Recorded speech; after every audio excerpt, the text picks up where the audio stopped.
Oh, so close to me, you burn in hell forever, forever, forever, forever, forever.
Oh, so close to me, you burn in hell forever, forever, forever, forever, forever.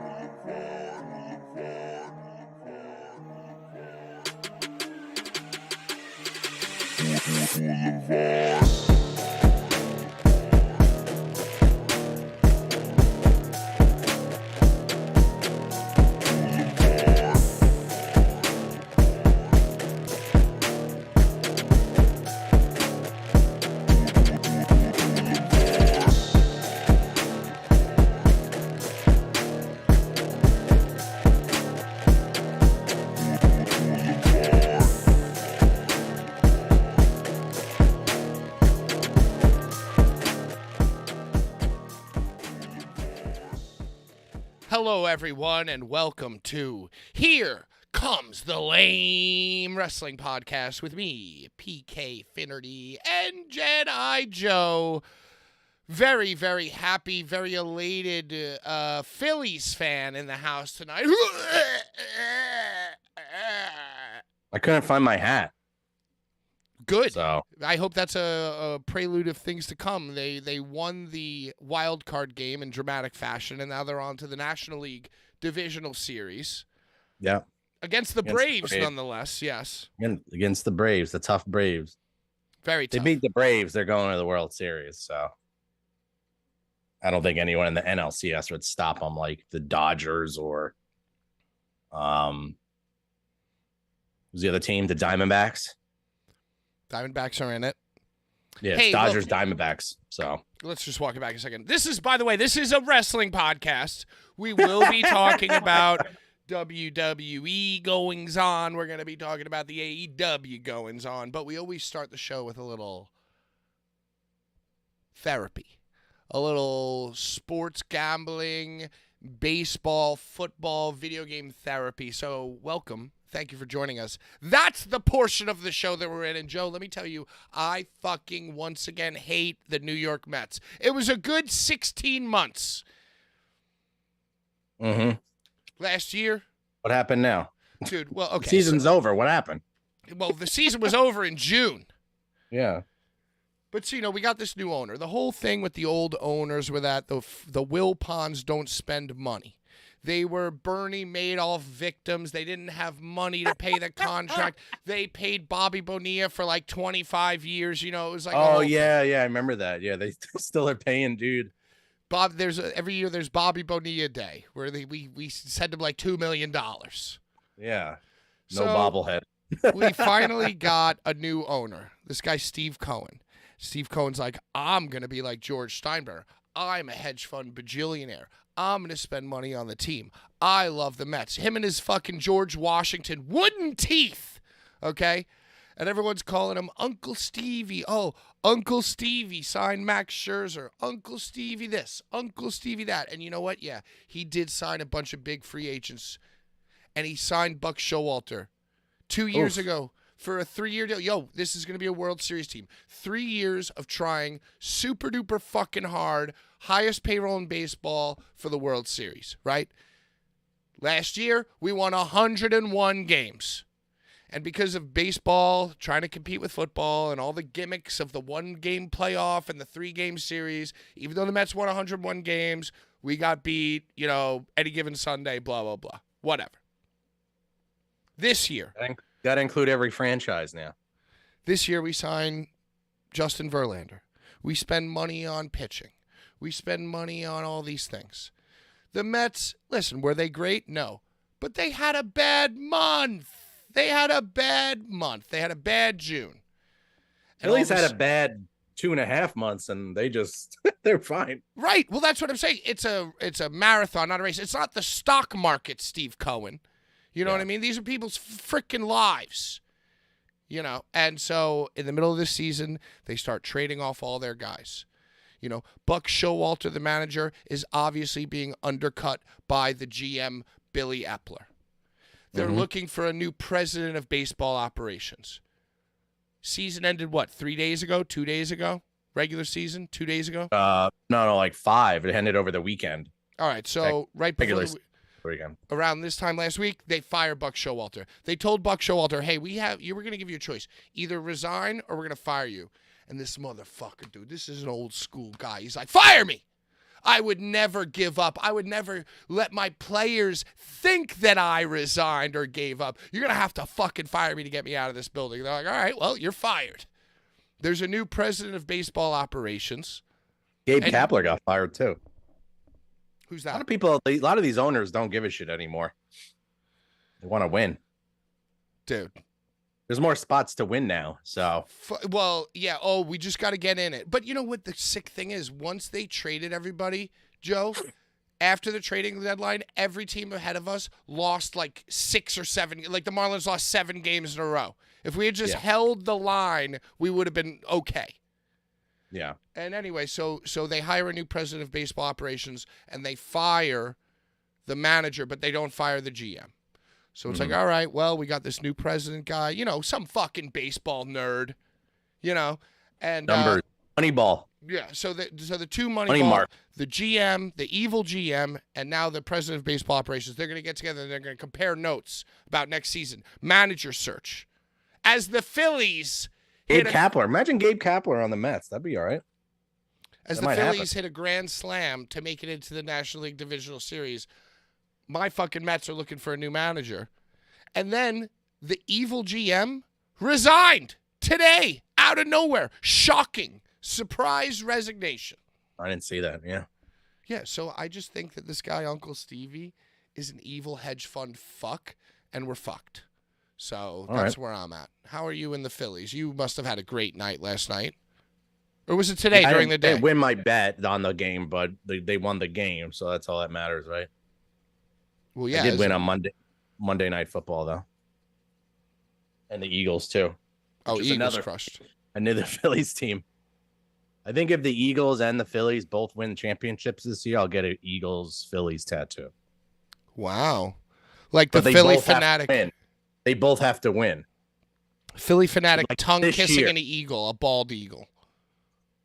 It's like the fanatic with eagle's wings. Or it's like a Megazord. It's like a fanatic, but then the eagle, anyways. What's up, Brian Vitko? Shout out Brian Vitko for joining us last Tuesday, or this past Tuesday. And yeah, Epler resigned out of nowhere. Joe, we never talk about the other show, our sister show, the Boulevard Bullies versus the World, but you do have similar hair to Rob Black. So what did you think about the Rob Black interview and the episode the other day? Oh, I think like most interviews on the show, on the Versus the World show, went pretty well. The roundtable work. But interesting to hear his opinion on things. I don't know a lot about XPW, but I do know a good amount about deathmatch memes and deathmatch wrestling, and maybe not as much about the community now. I've kind of bowed out of wrestling, at least indie shows and stuff like that. So, but he's a character for sure. So I'm gonna just ask you one more. Any XPW shows anytime soon. Let me ask you just one question that didn't really cross my mind during the interview that I thought of after the fact. And, just yes or no, and then we'll move on to our next topic. Do you think that he's a Nazi? Potentially? No. Okay, all right. Phew. Because I started connecting the dots and wondering, like the hair, the mustache. Because he had the high and I used to have that, and I'm not a Nazi. I mean, it's grown out. I mean, you are wearing Phillies red, which is the exact same hue of red as the Nazis. The scarlet red. No, it's been proven to the hue, to the Miller hue. The only red in all of sports that is exactly the same red as Nazi red is actually the Philadelphia Phillies. Little known fact. Yeah. Yeah, that was a Snapple fact that I found actually. Oh yeah, it was in a fortune cookie. Yeah. Yeah, exactly. So the Phillies move on. Eagles. Please move on. Everyone swept in one day. All the games swept. All the wild card games swept, and we all know the brackets that start this weekend. And the Phillies will have all the primetime slots as well. Yeah, because it's Phillies, Braves, NL. Well, and I honestly think that everyone is behind. Everyone knows there's way more buzz and way more money around Philly sports than any other franchise. I mean, I think it's bigger than New York now. Because look, all the Giants, Jets, Mets, Yankees, where are they at? We all suck. I think it's over with. Now it's like Eagles, Phillies, Sixers, and Flyers are repairing themselves now too. So they always get the primetime spots. They game of the week, whatever they have the Sunday night games, the Monday games, the Thursday games. I mean, I know it's the Bears and the Commanders tonight, but still. Hey, I got Johan Dotson anytime touchdown. Let's go. I just took some boosted rushing receiving thing. I've been trying with those lately, just the ones that they give you. Yeah, some of those recommended ones hit. They do hit. Recommended, just it's a 1-to-1, but then they boost it to 2-to-1. So. Yeah. What have you been playing video game wise? Any kind of video game foray or adventure that I need to know about? Well, it's Halloween horror season, so I've been playing World of Horror. You know that game? No, what is that? Tell me I about used to stream it a little bit during COVID, and it's like a manga text-based horror game. Like it's kind of like Baldur's, where like you do have a role and like a skill check kind of thing, but it's not like on the engine that Baldur's is. It just looks like a still manga kind of a setup. it. So it's like a choose your own adventure type of thing. Kind of, yeah, but it's very gruesome and there's a lot. It's kind of very spooky. You're So a it's big very in that- horror game fan. You know, Juji Ito is his name, the horror artist, Japanese horror artist. It's in that style, if you know what that is. I don't. Yeah. Well, it's all like Eldritch Gods and like kind of like the Grudge style, The Ring, all that. So What's your favorite horror game to play? I mean, it's got to be a Resident Evil, right? yeah, probably Resident Evil, Silent Hill. I might do a Resident Evil playthrough soon. I'm due. By the way, Joe, I have a terrible headache, so when I blow my nose, just know that I'm muted. You can hear me blowing my nose, but the fans cannot. Oh, okay. So I just Yeah, don't want it to I haven't bother. heard it once. Okay, I just don't want it to bother you, distract you. You know, it's like I'm like leaking fluids, like mucus. Yeah, I haven't heard anything. So Oh, okay. So we're good. We're good. We are seeing in the chat. By the way, thank you everybody for watching. Thank you everybody for tuning in. I know it's a tough ask to watch me struggle through 2 shows a week, but Juji Ito, Loganstein. Yeah, that's what it is. It's in that style. yeah, that's what I was gonna say. That's Like you walk into a room and you hear something and then go to the locker and then some like weird beast is in there and then -1 reason, you know, that's yeah, dope. You know, I love stuff like with checks and stuff like that. You know, I'm still on Baldur's Gate. I'll probably be on Baldur's Gate for like years and years and years, or at least more months and months and months. I guess it's like 3 games, kind of. It's like Act 1, 2, and 3. So 1, 2, and 3 all have their own areas, and I I don't even think I found everything in Act 1, but I was just sick of looking around. You know, going through stuff, fast traveling, doing like maintenance and stuff. You know, it's just scary because when you click the thing to go to Act 2, it's like, you're going to progress your story. Are you sure? So I was like, oh, fuck, let me go back and sift through some more. But I was like, nah. Point of no return? No, I think you can eventually go back, but I think it's just like there's a huge difficulty spike, which I've been enjoying. It's so good. You know, think about it. It's like, you know, it's like D&D, right? It's like 3D chess based on like skill checks and math and like, you know, attack points based on skills, et cetera, right? Yeah. Which is dope. Oh, high ground plus advantage, you know, all this like mathy stuff. And then for Act 2, they added in the mechanic of light and dark. So if you're in the dark without a light source, you're taking damage. Yeah, you know, and you cannot see the shadow fucking enemies. So you need to now. Like Pokemon. I guess so. When it's raining, the water types are stronger and the fire types are weaker. Yeah, I guess so. Kind of like that. But I would just like kind of last night, sat back and was just in awe of like, oh, wow. They did all that and now they've added this. And you know, and I'm just beginning on Act 2. And I love those mind-blowing moments. That's what you live for. So when the map opens up, or the game surprises you with what it may have thought of that you didn't think of, and it's like, this is the level they're on. I love that. I love that idea. It's funny because I remember Baldur's Gate was in early access for years. That you could pay like the full price and have early access to it, and then the full release you just got, you know, for free. Same thing happened with World of Horror. It's an indie game, so they've been like making it for years, and I've had it for years, and now the official release is like next week.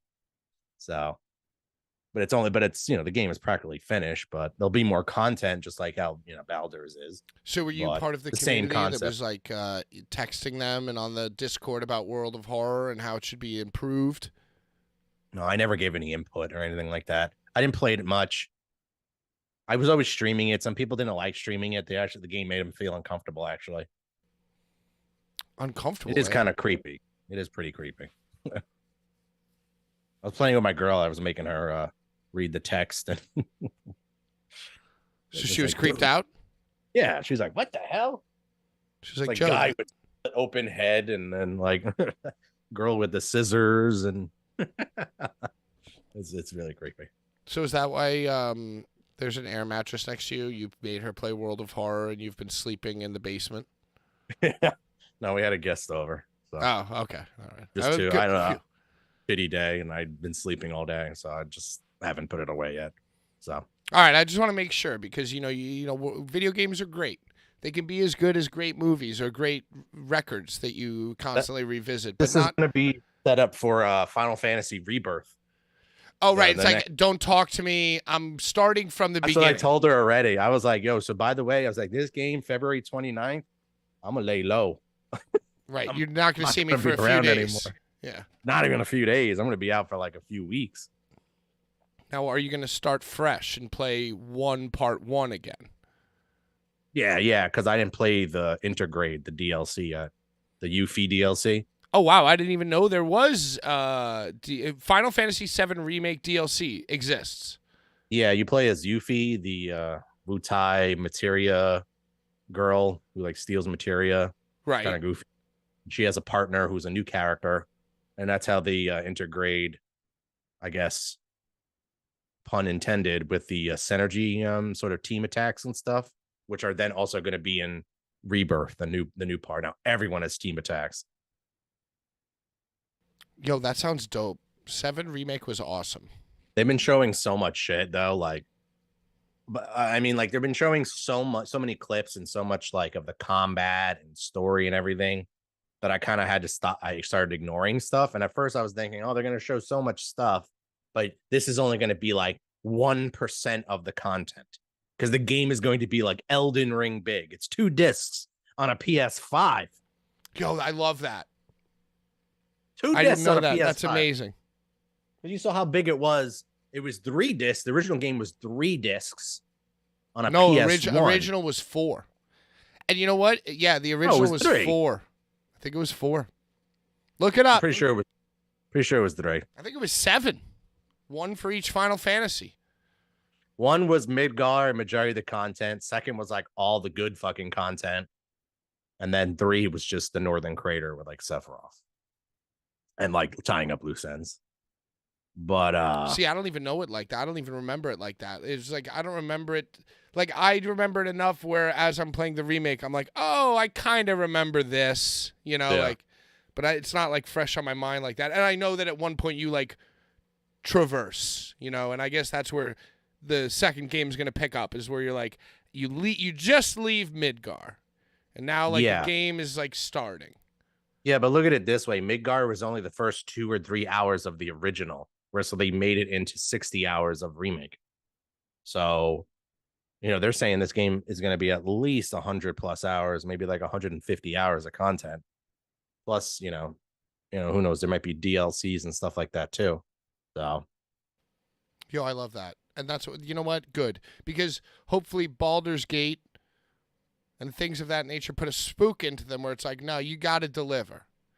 There should be. It will. I just don't want to get spoiled, so I just stop looking at shit. Yeah, good, smart. You can like, oh, this is cool, but I was like, oh, there's the boss. Oh, that didn't really happen. Oh, I'm like, I don't want to see every little change that they make. You know what I mean? Right. Because now they're doing stuff out of order. Like this character wasn't there, and now it's here at this boss fight. Oh no, this is like a whole little conversation. Like I don't want to see every little thing. You know what you should do? You should be making YouTube videos of you freaking out about it. What? Whoa! Everybody knows in the original this and this and this, but now in this, there's a change. And then boom, 10 million views. There you Money go. in the bank. Yeah. No longer sleeping downstairs. Yep. No. I noticed your stack of figures is shrinking. Have you been making moves? I've been just eBay? I've been selling some stuff and a lot of stuff we like put away. I put them away, I organized them, and then we had a flood when you got rained out last week. It was that same flood that was a few days before. And then I had to pull them back out and then put them back in. So, but minimal damage. Was any figure damaged? Did the gods shine poorly upon any specific wrestlers that we need to know about? No. Okay. We're good. Phew. I don't think so, no. Just boxes. Everything was set up already pretty anti-flood anyway. Like the plastic stuff's on the ground and the cardboard is above that. So yeah. So these what are you? I've had stuff damaged before already. So like vinyl and shit years ago. So Yeah, I had a like my sink leaked, and then my stuff was in the basement. Tupperware lid not on. Rock figure damaged. Terrible. Hate to see it. oh fuck yeah. And my Star Wars VHSs got logged in water as well. Oh yeah. Total bummer. Not like anyone was buying those anyway. Depends. There's like a certain hi-fi red label that's worth something on the original VHSs, but Not these. yeah. So, we missed last week. And last week was going to be the culmination of the Jedi Joe. I am so fucking sick of Jade Cargill storyline. Bears scored a touchdown. Bears scored a touchdown. No! I knew I DJ should have took the over. I took my freaking fantasy guy anytime touchdown like an idiot. DJ Moore at 78 yards. Jesus Christ. All right, so yeah, go back to that. I won't interrupt anymore. No, it's fine. Please interrupt with football updates and your parlay updates. Well, one leg hit, though. One leg already hit, so I'm waiting for the other one now. So. What was the hit? Fields passing touchdown? No, it was DJ Moore to get 40 receiving and Brian Robinson to get 40 rushing. Oh, well, that's like you already got the hardest part, which is the DJ Moore 40, because he can put up an egg at any moment. Yeah. So he'll probably do nothing for the rest of the night, but you got yours. So yeah, unless he gets a loss of yardage. I mean, that's possible. 40 yards backwards pass. I was sweating the Michael Jones. Was it Michael Jones on the Giants? Who's the QB on them? Daniel Jones. Daniel Jones. He was at 26 and he needed 25. And I'm like, he's going to get a loss. No. What, the rushing yards? Yeah. But he ended up blowing it out to like 70, 80. So. But yeah. Yo, the Giants suck. Did you see the Mahomes slide? Like that just barely missed the spread. Fucked up like $8 million fucking dollars in bets or whatever. Yeah, he slid. Where, by the way, if he had ran in for that touchdown, he could have padded his stats, and the game still would have been over. The Giants would have just taken a knee. Yeah. So what a loser. Loser. So last week we were rained out, but it was really going to be the culmination of it was your WrestleMania. It was the Jedi Joe is sick of Jade Cargill update WrestleMania. Yeah. So now who are you sick of more, Jade Cargill or Edge? No, I love Edge. So the Jade Cargill thing was annoying because like the WWE machine was behind it, though. That was the thing. Like if the machine wasn't like promoting it and like the dirt sheets weren't like forced into like pushing the narrative, we would have just heard like, oh yeah, they signed her, and then she would have just showed up with a t-shirt and that would have been it, like they normally do. But they were pushing it every day, every like Facebook group and stupid Instagram posts and this, that, and the third was just like so annoying about it. So I was just over it. So I can't wait for I'm like, you already have a Jade Cargill, you already have a Bianca Belair and WWE. Like we don't need someone fighting for that. No, I spot. mean Jade Cargill does have like a different aura. Of what? Greenness? So we just need a green Bianca Belair? No, well, she's like, she's much different. I mean, that's like saying that Sabretooth and Wolverine are the same. They're similar. But they're both equal specimens, Yeah. But it's like, oh, what dream matches? Oh, Jade Cargill versus Bianca. Jade Cargill versus Sasha Banks. Like, I don't care. You don't. There's not one. I think it's just the simp culture, the simp culture also that's within the wrestling community. Like, oh, this big buff girl with abs. Oh yeah, so hot. This, that. I'm like, nah, I'm good. So you like you kind of want to be like, I feel myself doing the same thing, like being a contrarian to the Marks and the Simps. Like just like when all the and I do it not only in wrestling.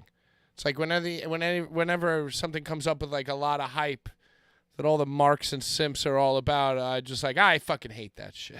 That shit sucks. Well, I don't mind the Edge thing. I mean, I wasn't overly like marking out about it. I'm like, oh, this is cool. Yeah, it's cool. But overall, you can't, help but think about where he's gonna go in AEW with how other big acts and huge superstar signings have been, just kind of swept under the rug booking wise. Yo, you know what though? I think I hate to say it because seeing Edge run out there was surreal and weird. It was like eating like America's Choice cereal, like off-brand cereal. But have you seen the backlash of like just fans, like WWE fans and like all that like online just like crapping on him now? Like they should take him out of the Hall of Fame and shit. Well, I mean, listen, they didn't take Trump out of the Hall of Fame, so I don't think they're going to be taking Edge out of the Hall of Fame. Yeah. But so he comes out with the same music. He does the exact same thing. He's acting the exact same way, but it's in AEW, and it's just fucking weird. It's just like weird. Well, the whole situation was weird in how he left. I mean, he kind of just was like, "Yep, last match on SmackDown. Yeah, thank you. All right, SmackDown. Good night." Well, apparently he was like, before he came back at the Royal Rumble for WWE, he was supposed to like go there, and it like didn't line up or something. So he did like a 3-year or a 2-year at WWE, and then he's like, all right, I'm going there because that's what I wanted to do anyway. Oh, really? Okay. Yeah, like I guess there's like that's kind of a part of like, I guess in the air. Okay, yeah. But yeah, I'm definitely more excited about that. I just also don't like how they compare the two. They're like, oh, Jade went to the E and we got, Edge. I'm like, are we really comparing these two? Yo, I mean, it's kind of like a good fantasy trade, It's a good fantasy football trade. Oh, because you're taking an old legend that's kind of like on his way out, probably. I think if you compare all the pros and cons to both of them and compare the bodies of work of the last 2 years of both of them, I think it's a fair fantasy wrestling trade. Jade has upside, and has many, like all of her positives are very, very different from Edge's positives, and the shit that sucks about each of them is kind of very different from each other. So it's like an interesting kind of equal in a way trade, in my opinion. Yeah, I kind of like it. I wish they would trade and make it more fun. Yeah. But like Tony Khan call up Vince, be like, "Yo, I got this guy's contract and this guy's contract for this guy's contract." What's up, pal? Hey, Vince, what's up? Hi. Yo, those were like two. That works lightning... for me, bro. I'm very impressed. Those are two lightning quick, perfect impressions. That was incredible.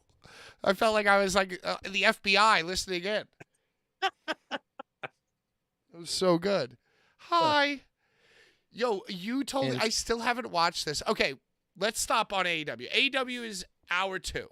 Let's try to stick to Jade and WWE. As a person who was so heavily invested in what Cody Rhodes and Sami Zayn and the Bloodline and Rhea Ripley and all these motherfuckers were doing, I got to be honest with you, I haven't watched a lick of WWE. Yeah, I don't I haven't been watching either.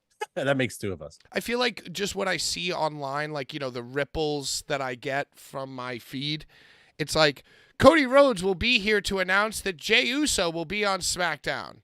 Jey Uso announces that, all I know is that LA Knight, by the way, I'm over him. I'm so fucking over him. Really? LA Knight. Yo, yeah. John Cena's cool. John Cena is cool. But whoever you team with John Cena to try to get over ain't cool. Well, definitely not Ernest John Cena. No, Ernest Cena is the best Cena because he's like confident with his bald spot. He's like, yeah, I'm in movies. They they spray paint that shit while I'm on set. I'm good. Yeah. I'll just wrestle with all wrinkly, no more. He doesn't have the chin. He lost the weight, and he's just like, oh, I'm happy to be here. Don't be mean. Oh, Bren, thanks for asking, and everybody, thanks for asking, thanks for watching. I get like a terrible headache, so I'm actually kind of in a terrible headache. It makes my eye water, so that's why I have my hat down. I'm kind of just being a podcaster right now, you know. Yeah. Just kind of podcasting. Like, I expect all of you to be doing your laundry and dishes and just listening to this, not watching me struggle. Sorry, through pal. Yeah. it. Just listen to Joe's impression of Tony Khan. Yeah. Sorry about that, pal. Yo, yeah, so Fastlane's coming up at Indianapolis Speedway, the site of the Indy 500. Mm-hmm. I think that's a lie. I just made that up. I think they're just doing it. What? I was like, what? I think they're just doing it at like the Palace or something. You know? I have it up here. Oh, the Gamebridge Fieldhouse in Indianapolis. That's not like a stadium? That's probably just like an arena or like an annex. The card is Seth. The main event, I guess, is Seth versus Nakamura again for the World Heavyweight Championship. I mean, I don't know where this is going because neither of us have watched it. So Nakamura's gonna win. I mean, I've just decided in my heart. I saw a picture of something that happened where Nakamura like attacked Rollins and held up the title, you know, as the bad guy. And I just saw that tweet, and I decided that Nakamura is gonna win. Yeah, they're still doing the back thing as an angle, like his back's messed up. Oh, my back! I mean, I guess that's still a protected loss if Seth were to right, and maybe they got to start putting over other guys, man. That's fine. Put it on Nakamura. Yeah. Okay. Oh man, let's play this game. This is a new game we're gonna play every day, Rob Blackhair. So what we're gonna do is, who in AEW? We're gonna ask this question once a program.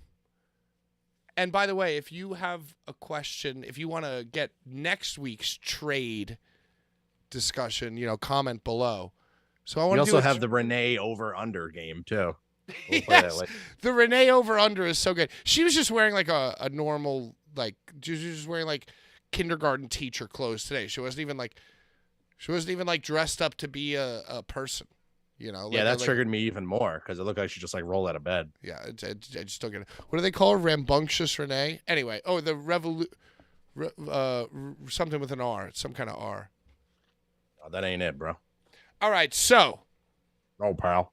First question to you, Joe. Do you have the Fastlane card pulled up anywhere? I do, yeah. I was already looking. All right, let's run it down real quick, and then I want to pick our most favorite anticipated match. And then I'll get into our new game.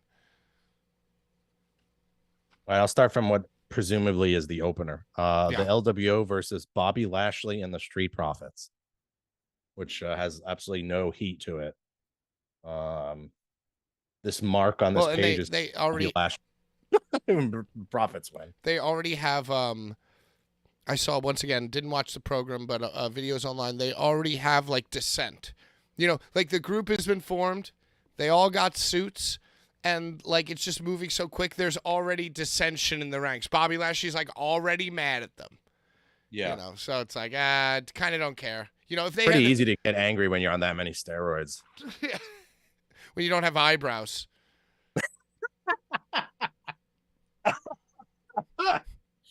Oh shit. Yeah, that's why they fell as a symptom. It's like no, dude, he's got like eyebrows.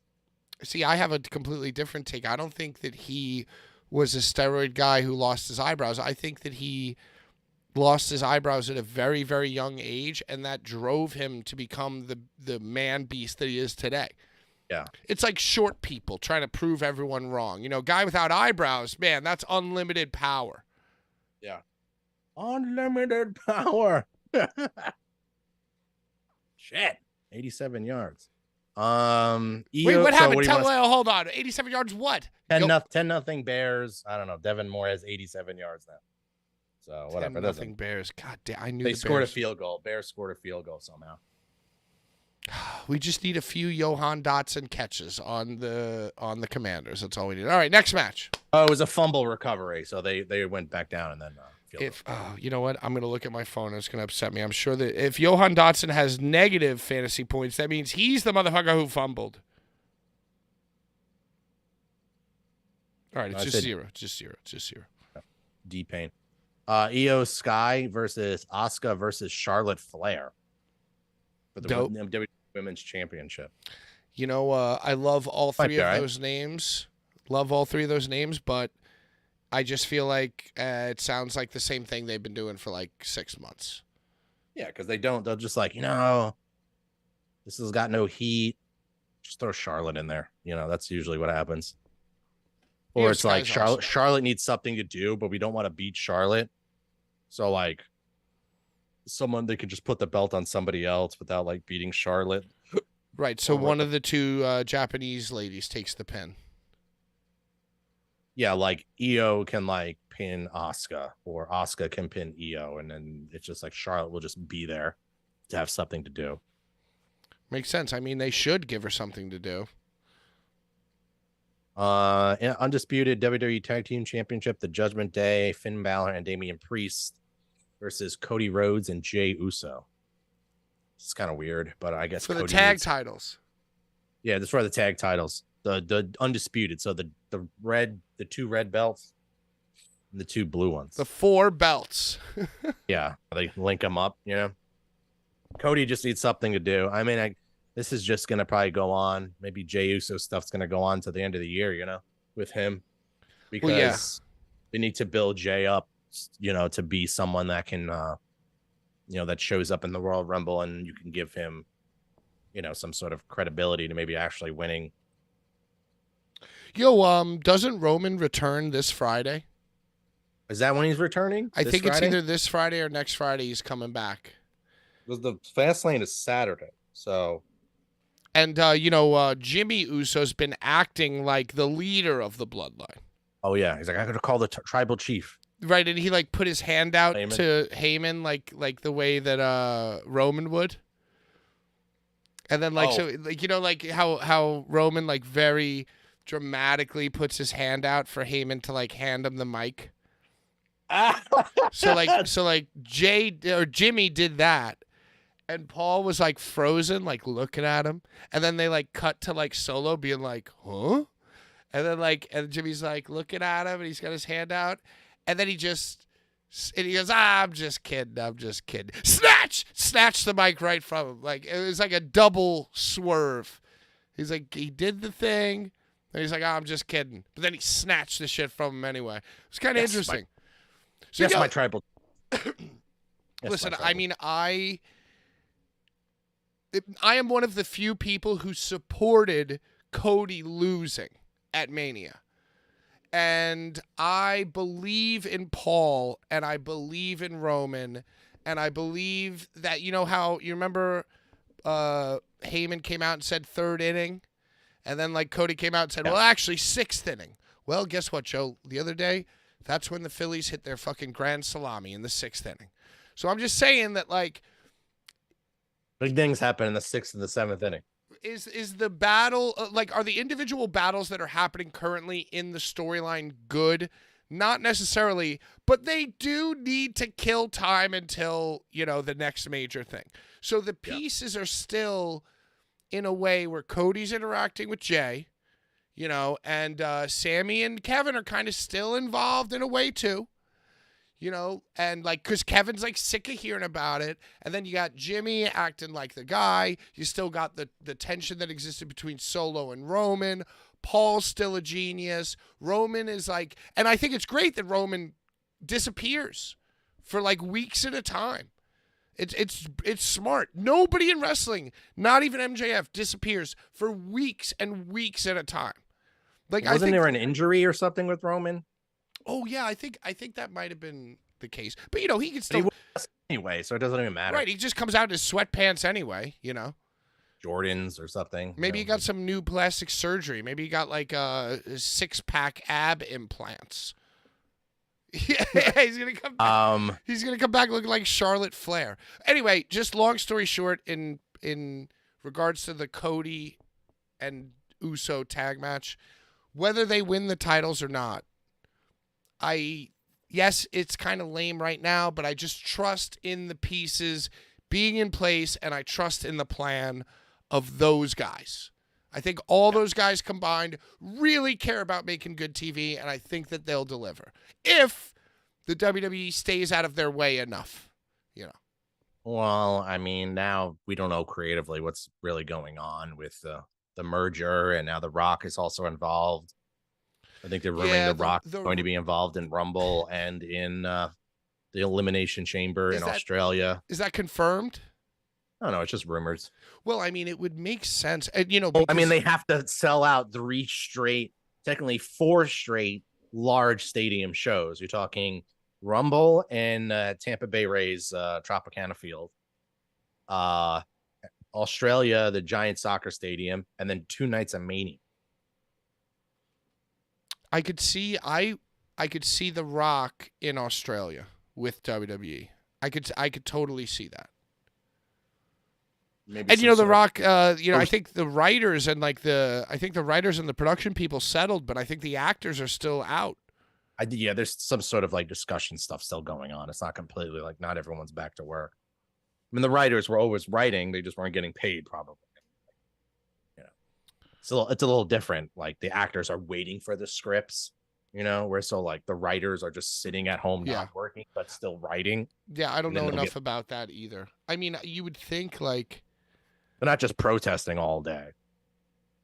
They're also writing. I mean, a lot of them are. The actors definitely were, but well, I mean, whether there was an acting strike or not, I think it is telling that the 2 biggest former wrestler movie stars are both like in a way running back to WWE right now. Yeah, because they need work. But it didn't seem like John Cena or The Rock's film roles were about to go completely like from, they were like working. They were like 2 of the biggest hustlers. Yeah. So, the strike definitely affected that in some way because why would they both be here now? Yeah, it affected a lot of people. Yeah, I think it's been like a bigger story than people let on, I think, Yeah, I mean, it affected football too. That's why there's double Monday night games, I think. And that's why Taylor Swift is dating Travis Kelce. Oh boy. Yeah, we're not going to get into that. What's next? John Cena and LA Knight versus the Bloodline, Jimmy Uso and Solo Sikoa. Yeah, you're sick of LA Knight. Yeah, I'm over it. John Cena looks like Ernest. I'm sure Cena and LA Knight will win this one. Yeah. I mean, I don't know. I guess in my heart, to try to back up this statement and the trust that I have for them, I want to believe that it's all going to make sense. But is it as simple as like nobody knows what's going on? We have top good guys. We need top bad guys. All right, the Bloodline's going to be in one tag match. Fucking Judgment Day is going to be in another. We're going to just mash these like good guys together. There's no real plan. Let's just try to sell this pay-per-view and we'll move on. Figure it out. I'm hoping that that's not the case. Well, that's what happens when you have a pay-per-view every 4 weeks or 3 weeks or whatever it is. But I don't know how much time Cena has left. He said it was only like 6 or 8 weeks or something like that, right? Well, I think I saw his dates going into mid-October when we looked it up. Okay. Yeah. All right. And then the main event, I don't know, somehow this is going to be a 3-hour show. Seth and Nakamura for the title. And we just discussed that one. So what match are you most excited for? Which one's got the juice for you? Probably just the main event, Seth and Nakamura. I mean, I don't care about any of this card whatsoever. There's 1, 2, 3, 4, 5 matches announced. I'm sure they'll pad it with like 6, 7, 8, 3 more bullshit matches somehow. I mean, it's a 3-hour show. It's gonna like their premium live events are just glorified Raws, man. Well, maybe they are doing everything. They are doing a lot more with NXT, and they loaded this NXT Tuesday show because I guess. Oh, that's right. I'm sorry to cut you off. Becky's not on this. Maybe Becky will have a match on this. Right. I think with all the people showing up to NXT on Tuesday. Long story short, for those of you following at home, by the way, thanks for watching. Follow and subscribe.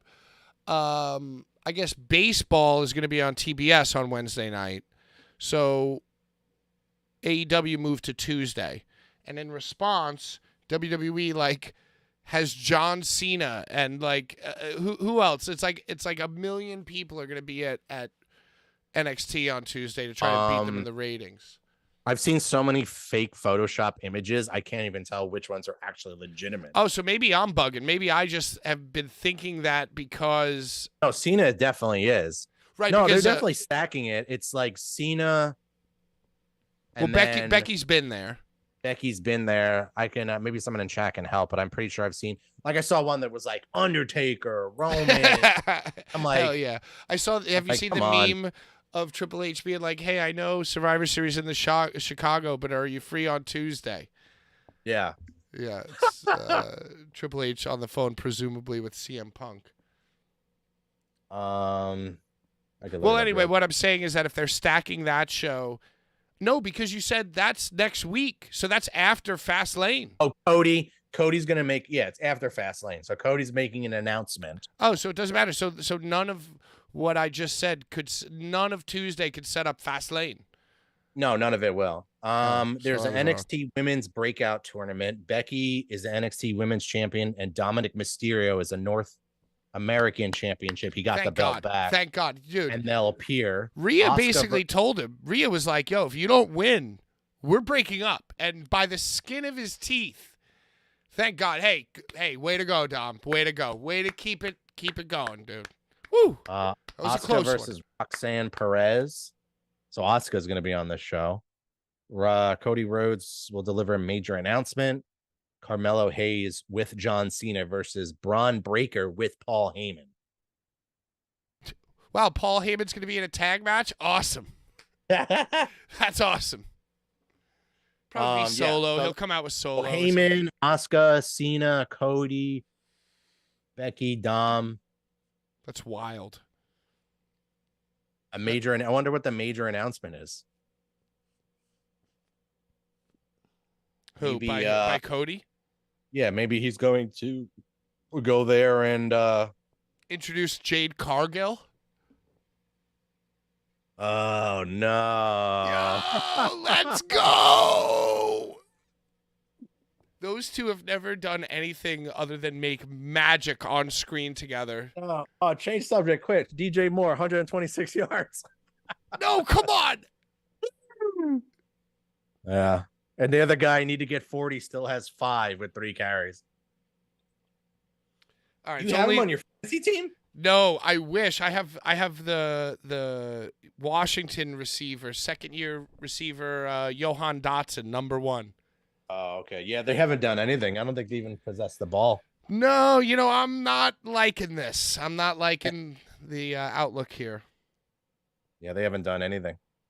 But yeah, I'm looking. I'll definitely watch. I haven't watched. I watched the Becky versus Tiffany Stratton match, but I didn't watch the rematch that was Extreme Rules one, where Becky injured herself and Tiffany got like busted up in her eye, and they were hitting each other about with kendo sticks and all that gimmick shit. So Yeah, it looked dope. I need to. Tiffany Stratton, I saw a clip. Somebody tweeted this. She did a swanton. Becky was on like a fold-out table, a brown one, and she did a swanton from the top rope to the outside, right, of Becky on the table. And this was so dope. The person who pointed this out, I don't remember, but shout out. Because, I saw the clip. I was like, all right, whatever. But, like, I guess, you think about it. You're coming off that height at that distance. And, you're, like, flipping off. So the momentum. So the person freeze framed it and went frame by frame and showed that, like, as Tiffany was, like, rolling off of Becky Lynch with her, like, butt heading towards the floor, that Becky, like, put her arm around her here to, like, stop, like, to ease the forward momentum so that she didn't, like, smash over. Yeah. And, I don't know. It's like, just when you think about all their tricks, like there was like a new subtlety that I hadn't realized before. And I was like, oh, you know what, Becky? Way to go. Hey, if only she wasn't wearing a shirt from her high school graduation. Am I right? Oh, is that what that? I don't know. It's like she drew on a shirt or something. Yeah. Tiffany's pretty good. She definitely has the look, but she's pretty green when it comes to like interviews and stuff like that. But she obviously is like, she's like a bodybuilder gymnast. And that's from the what you only ones they hire hear, now. from what you hear, she's got like mad respect for the game. You know, like she's like a fan as well. You know, so. Oh, she's a mark. Yeah. She's a mark. Hey, we want the marks. We want the marks. You know. See, the thing is, the marks thrust into the WWE machine might actually do well because they're marks. But marks left to their own devices to write their own storylines, not the best. Not really the best. So, just my opinion. But yeah, that's pretty much it for WWE, I guess. I mean, all right. So here's the transition. This is a new weekly spot because we were talking about how AEW and WWE traded Jade Cargill for Edge straight up, 1-for-1. It's a pretty even trade. So, as we transition from WWE to AEW, and maybe our 5-minute break, we said the match that you were most interested in was Nakamura versus Seth Rollins. We're both kind of like rejuvenated in our interest of Nakamura. So my question to you is, if you were to trade, and to all you viewers at home, comment below or in the chat, if you were to trade Nakamura to AEW, who would AEW give WWE in return? Give me an equal trade. Something as equal as Jade for Edge. Something as equal as interesting. I like Ricky Starks or Powerhouse Hobbs. All right. Maybe Nakamura for Ricky Starks. I don't know. See, I think that I can't go as far as MJF because he's already like. No, see, I think you're too high. I think that. No, that value is too high. Well, MJF I think even Starks or Hobbs, because I think Starks means more, and Hobbs mean more to AEW than Nakamura means to WWE. So I would go a tier lower than Starks or Hobbs. Tier lower would be How about like Ruby Soho? The Butcher? No, the Butcher's too low. Butcher's too low. Was it Andy Williams, whatever his name is? Yeah, I think Butcher's too low. How about like Ruby Soho? We do a switcheroonie. That's a pretty whack trade because I mean she's already been there and did nothing. All right, I'm trying to think of like Tony Storm, too much, too value. Tony Storm, the hottest thing right now. We'll get into that. Yeah. Yeah, I think Ricky Starks is too much. The Butcher's too little. Because you got to think, like 2 months ago, Nakamura wasn't doing shit. You know. Not Sky Blue. No, Sky Blue too valuable for AEW. Too valuable. Yeah. This is kind of hard because you probably really only think of like women. You know. Takeshita too much. Takeshita's too good. Too good for Nakamura. Too good for a trade for Nakamura. Take a shit. Way too good. Tony Storm, no, too much. Tony Storm's too valuable. Looking for a lower tier. You know, I would say if Brian Pillman Jr. was still in AEW, I think that he would be a great trade. Hey, how about this? How about like fucking Neville? How about Pac? Like Pac ain't doing shit. Now listen. All these guys are in the E and didn't do anything there though. And they haven't improved their brand enough to get that name back. Oh wow! So you're going even more logical with it. Then. Yeah, you know what I mean. I'm living in a world that like clean slate. Yeah, but Cody like was already there, and it was like the marks are like you have to improve. It's a whole thing. Yeah, no. See, I wasn't even thinking about like if WWE would take it. You know, I'm just thinking about like. From my perspective, value. Like, so if I was going to do Nakamura for Pac, my imagination would say, like, oh, Pac's never been in WWE. How about this? How about Pac? How about what? Wheeler useless? Yo, that's not bad, Joe. That's not bad. Wheeler Yuta for. I was going to say, how about Austin Gunn? Like, if I was. Oh, those aren't bad. Yeah, you might need to wait. Who are we trading again? I forgot. Nakamura is on the block. Yeah, that might be a package though. You might need Austin and. All right, so I need the gun. So who am I going to throw in with Nakamura? Yeah, I'll throw you Roxanne Perez. Nakamura and Roxanne Perez for the Gun Boys. There you go. Done.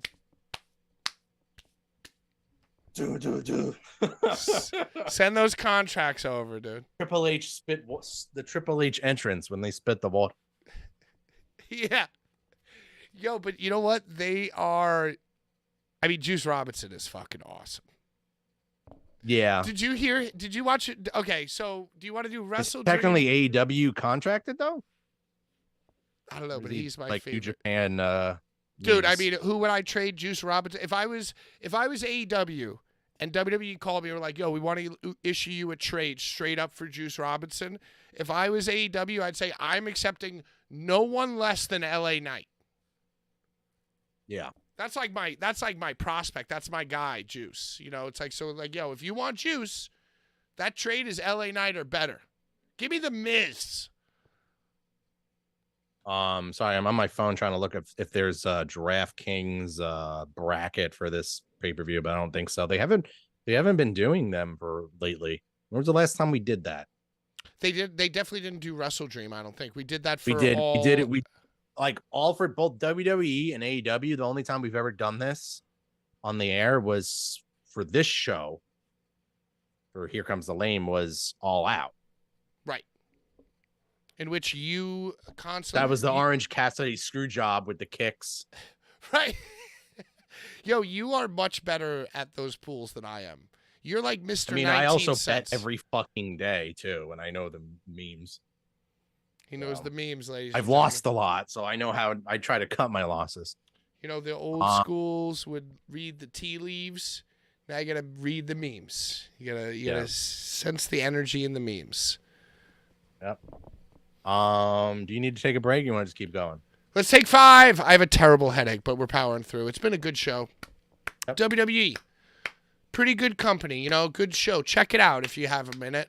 And Here Comes the Lamb. We'll be right back in 5. Take 5.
Oh, so cursed, may you burn in hell forever, forever, forever, forever, forever.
Hello, everyone, and welcome back to the program. I am PK Finnerty with the Boulevard Bullies, and I am joined by fellow bully Jedi Joe. Here comes the lame in your ear canals.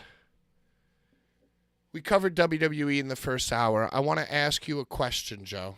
I want to just, before we get to AEW and all the fun that conversation entails, I want to ask you one simple question. Is the NFL fixed? Yes, 110%. Like, do you think it's scripted fixed? I think there's certain events that have to lead to certain events, you know? Do you think the players are in on it? Yes. Every player? Everyone's not, I think like certain pivotal players or maybe like playmakers, coach, quarterback, you know, like all the money is like all on this. So then XYZ need to happen. So then we should only call these plays this so many times to make it happen. Maybe not every time it happens, though. Huh. You know?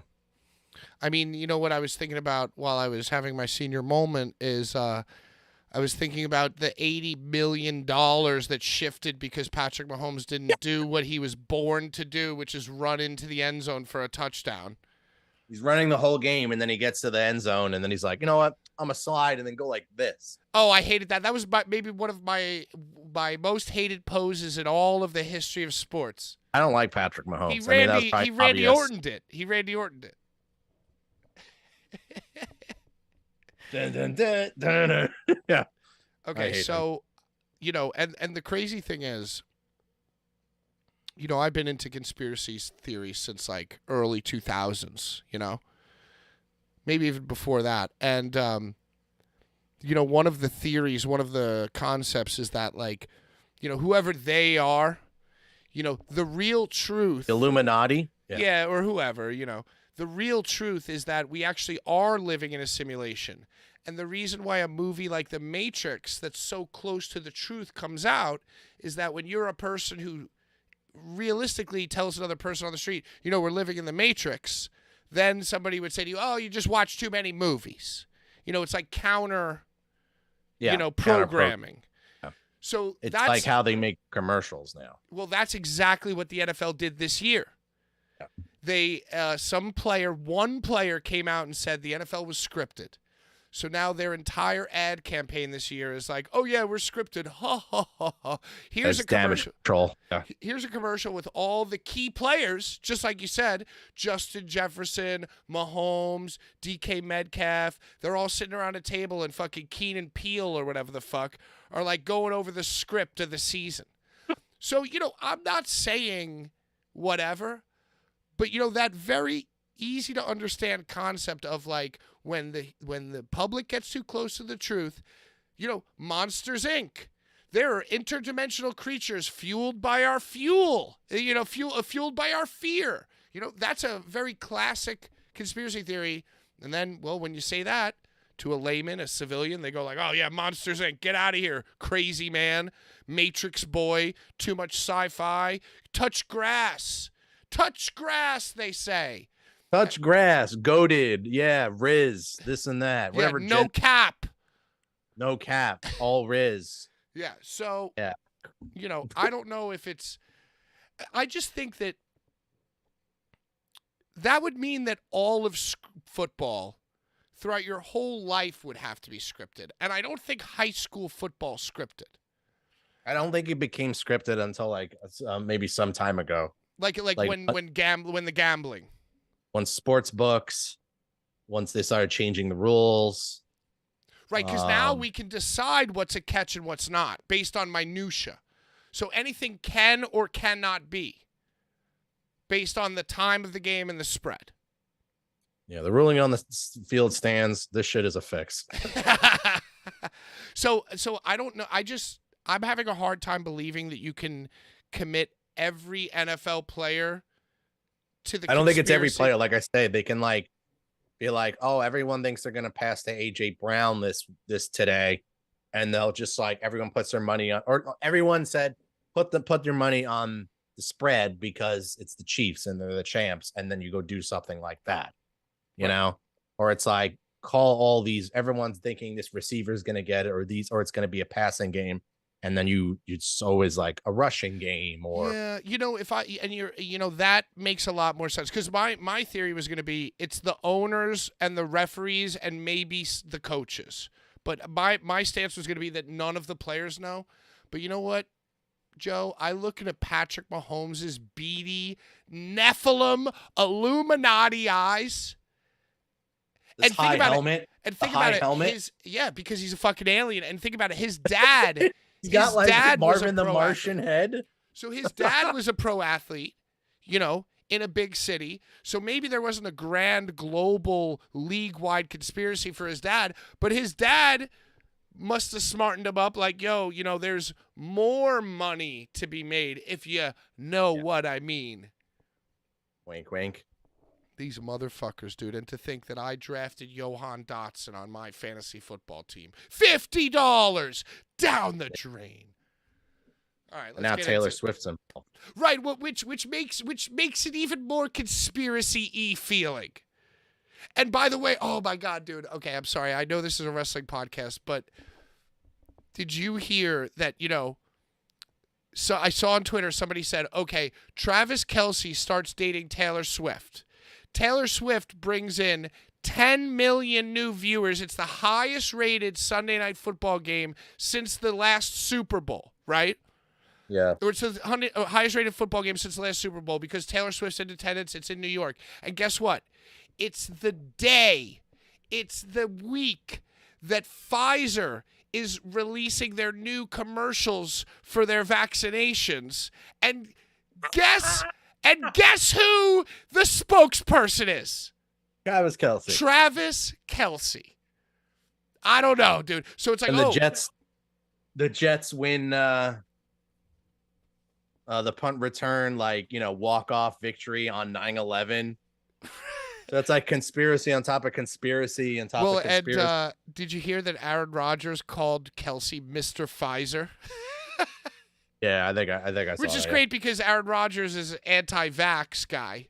Yeah. I love it. What, it's faker than wrestling, dude. Yeah. Anyway, let's get into the wrestling. You know what's pretty fake? What? Tony Khan and his tribute to Antonio Inoki at the beginning. Did you see him wearing the scarf? He wore the scarf at the press conference too, Joe. So, to begin, Wrestle Dream, they had this tribute to Antonio Inoki, and there was it Rocky Romero and Tony Khan? And Hold on, I'm getting buried in the chat for being the new Jesse Ventura. What did he say? Are you the new Jesse Ventura? Listen, just to quote AJ Styles talking to Daniel Bryan, I'm just saying, I'm not a flat earther. Just makes a lot of sense. whatever AJ said to Daniel Bryan. Go Bulldogs. But I'm just saying. And you know what? It's fun. And by the way, another conspiracy is that when I was getting into conspiracies, smart people used to do that. Conspiracies weren't truth. They were an exercise for your brain to not believe everything that is spoon-fed you. I'm not saying that George Bush is a Nephilim or loose change is true, but it was just a tool to expand your mind and not eat shit, right? But what did they do? They connected conspiracies with Trump, and they connected conspiracy theories with QAnon. And now if you're a conspiracy theorist, you're also a racist or you're a Trumper. And how convenient that is. How convenient is that? Let's go, Brandon. Yeah, how convenient is that as well? That's all I'm saying. It's just interesting. Taylor Swift, let's go. Hey, a lot of fun. Let's Pfizer. go sports. Pfizer Bowl. It's the Pfizer Bowl. Mr. Pfizer of the Pfizer Bowl. This table set up for when 8x10 or whatever of Antonio Inoki. Right, they had the chapel, they had the shrine set up for him on the pre-show. Yeah. And so Tony Khan goes over, he bows. Romero bows to both of them because Romero's a fan. Tony tries to do the bow, kind of does it. Next guy doesn't bow to. Then he walks back and bumps into the table, and the photo of Inoki falls down. just flops forward. Yeah, it just goes punk. And then Romero just takes it and he kind of just holds it on his chest because they couldn't figure out how to put it back up. This was in the 0 hour on YouTube. That sounds awesome. Oh yeah, show's off to a great start already. And then they had Moxley on commentary for Claudio versus. Write it down. It was Claudio versus who? The War Master, Josh Barnett. That's what it was. That's right, Josh Barnett. Great match. Ruined by Moxley commentary. Moxley commentary all over the show. Renee and Moxley are pretty much taking over the show, taking over the whole Fed now. Yo, I just want to say that I fucked up my thing here. A Bumblebee. Are you like the Bumblebee from Transformers? Hold on. I'm having a senior moment. Okay, there we go. We're back. Moment. We're back. Yo, I just want to say that I watched Every Time I Die in 2017, maybe 18. I watched Every Time I Die, featuring The Butcher, rest in peace. not the Butcher, the band is broken up. But I was standing behind the drum set. They were playing at 3,500 people, and I had the platinum bracelet on, gifted through wrestling, and I was standing next to Ricky Shane Page, and on my other side was Josh Barnett. And we were all just rocking out to Every Time I Die. And I, because I'm from Queens, I was swinging my shirt around like I was in a Master P video. You know? Like during the breakdown, I'd be like, oh. And Josh Barnett could have been like it was like we were just two different worlds, but we bonded over Every Time I Die. So I got mad love in my heart for Josh Barnett. I thought 0 Hour was absolute garbage other than the Tony Khan memes. And I was really excited that Josh Barnett came out because he legitimately is maybe a top 5, like, most dangerous man type of guy. Like, for real. Like, he'll kill you. And I just love that, I guess, he drove up the West Coast and was like, I want to wrestle. And I want to honor, because, like, he has legitimate Antonio Inoki connections and, like, lineage. Yeah, that's what the whole show was themed around. It was a dream. It was the Inoki dream. It was Tony's wet dream. Yeah. So the actual main shows, or no, still in 0 Hour, I think, or no, if this was the main show. No, this was the main show. Mox, by the way, I'm sorry. Right before this finished, the match was great between Josh Barnett and Claudio, and it was like so serious, and it was like two grown men fighting, and on commentary, like Josh had Claudio Claudio had Josh in like a submission, and Moxley goes, if Josh Barnett taps out right now, I'm gonna poop my pants. And it's like, yo, shut up, dude. And by the way, after the match, Josh Barnett gave like a real man talk to Claudio. And like, it was like, maybe they're like, maybe a rematch or something. And maybe that's when I texted you and I was like, oh, maybe in GCW. Yeah, that's a spring break classic, instant classic. Well, they're going to have to do something big to get people to drive all the way to Atlantic City WrestleMania weekend. Or Bloodsport. Bloodsport, yeah, I guess. Bloodsport. Because it sounds like New Japan and all them are holding down the arena here in Philly. So Claudio and Josh Barnett, Bloodsport main event would be fucking awesome. And Moxley's probably telling Claudio, Bloodsport's awesome. You got to do it. Yeah. And then Moxley will also be on the show too. Matt Riddle could be on the show as well. Oh, wow. Matt Riddle Matt Riddle coming in and ruining the Claudio Barnett match would be like The Rock coming in and ruining the Cody, Roman match. I don't want to see Riddle versus Barnett, even though they are the two namesakes of Bloodsport. I want to see Claudio Barnett. I thought that was great. And then they have Suzuki and all those other guys, they can bring in. I just wanted to shout that match out because that was the one thing on this pay-per-view that I enjoyed. Was seeing Josh Barnett, who I'm a big fan of, and he gave a man speech at the end and just shook his head. Joe, he goes, keep working because I'll be watching. It was just some Karate Kid working, shit. Brother. Yeah, it was just fucking awesome. Anyway, I'm sorry. Continue. No problem. MJF retains tag titles versus the Righteous. I missed the match. All I did was I came back and he had won. I think he grabbed someone's balls or something. It's like, it used to be that the Young Bucks and Kenny would open up the shows so they could leave early, but I guess Max has surpassed them in clout and like sway. So he's like, nah, I'm going on first. I'm getting out of here early. Yeah. But I've ring announced for the Righteous, Vincent and Bill Carr. I remember. You remember Team Tremendous? Yeah, that's Bill Carr and Dan Barry. Yeah. Which, by the way, very underrated tag team. Well, they eventually just like broke up and they weren't tagging anymore or whatever. Well, I think I don't know, maybe you know more than I do. Well, I think they weren't tagging together for a little bit, and then they were back together. But then Bill got the sign. He got the call. So I don't know the whole story, but I feel like right before the Righteous in Ring of Honor became a thing, because Bill did like the Abyss thing. He showed up with like a plastic bag on his head for Vincent or whatever. And at first he was just like, he wasn't wearing the white, he was just like who's this crazy big man, Yeah.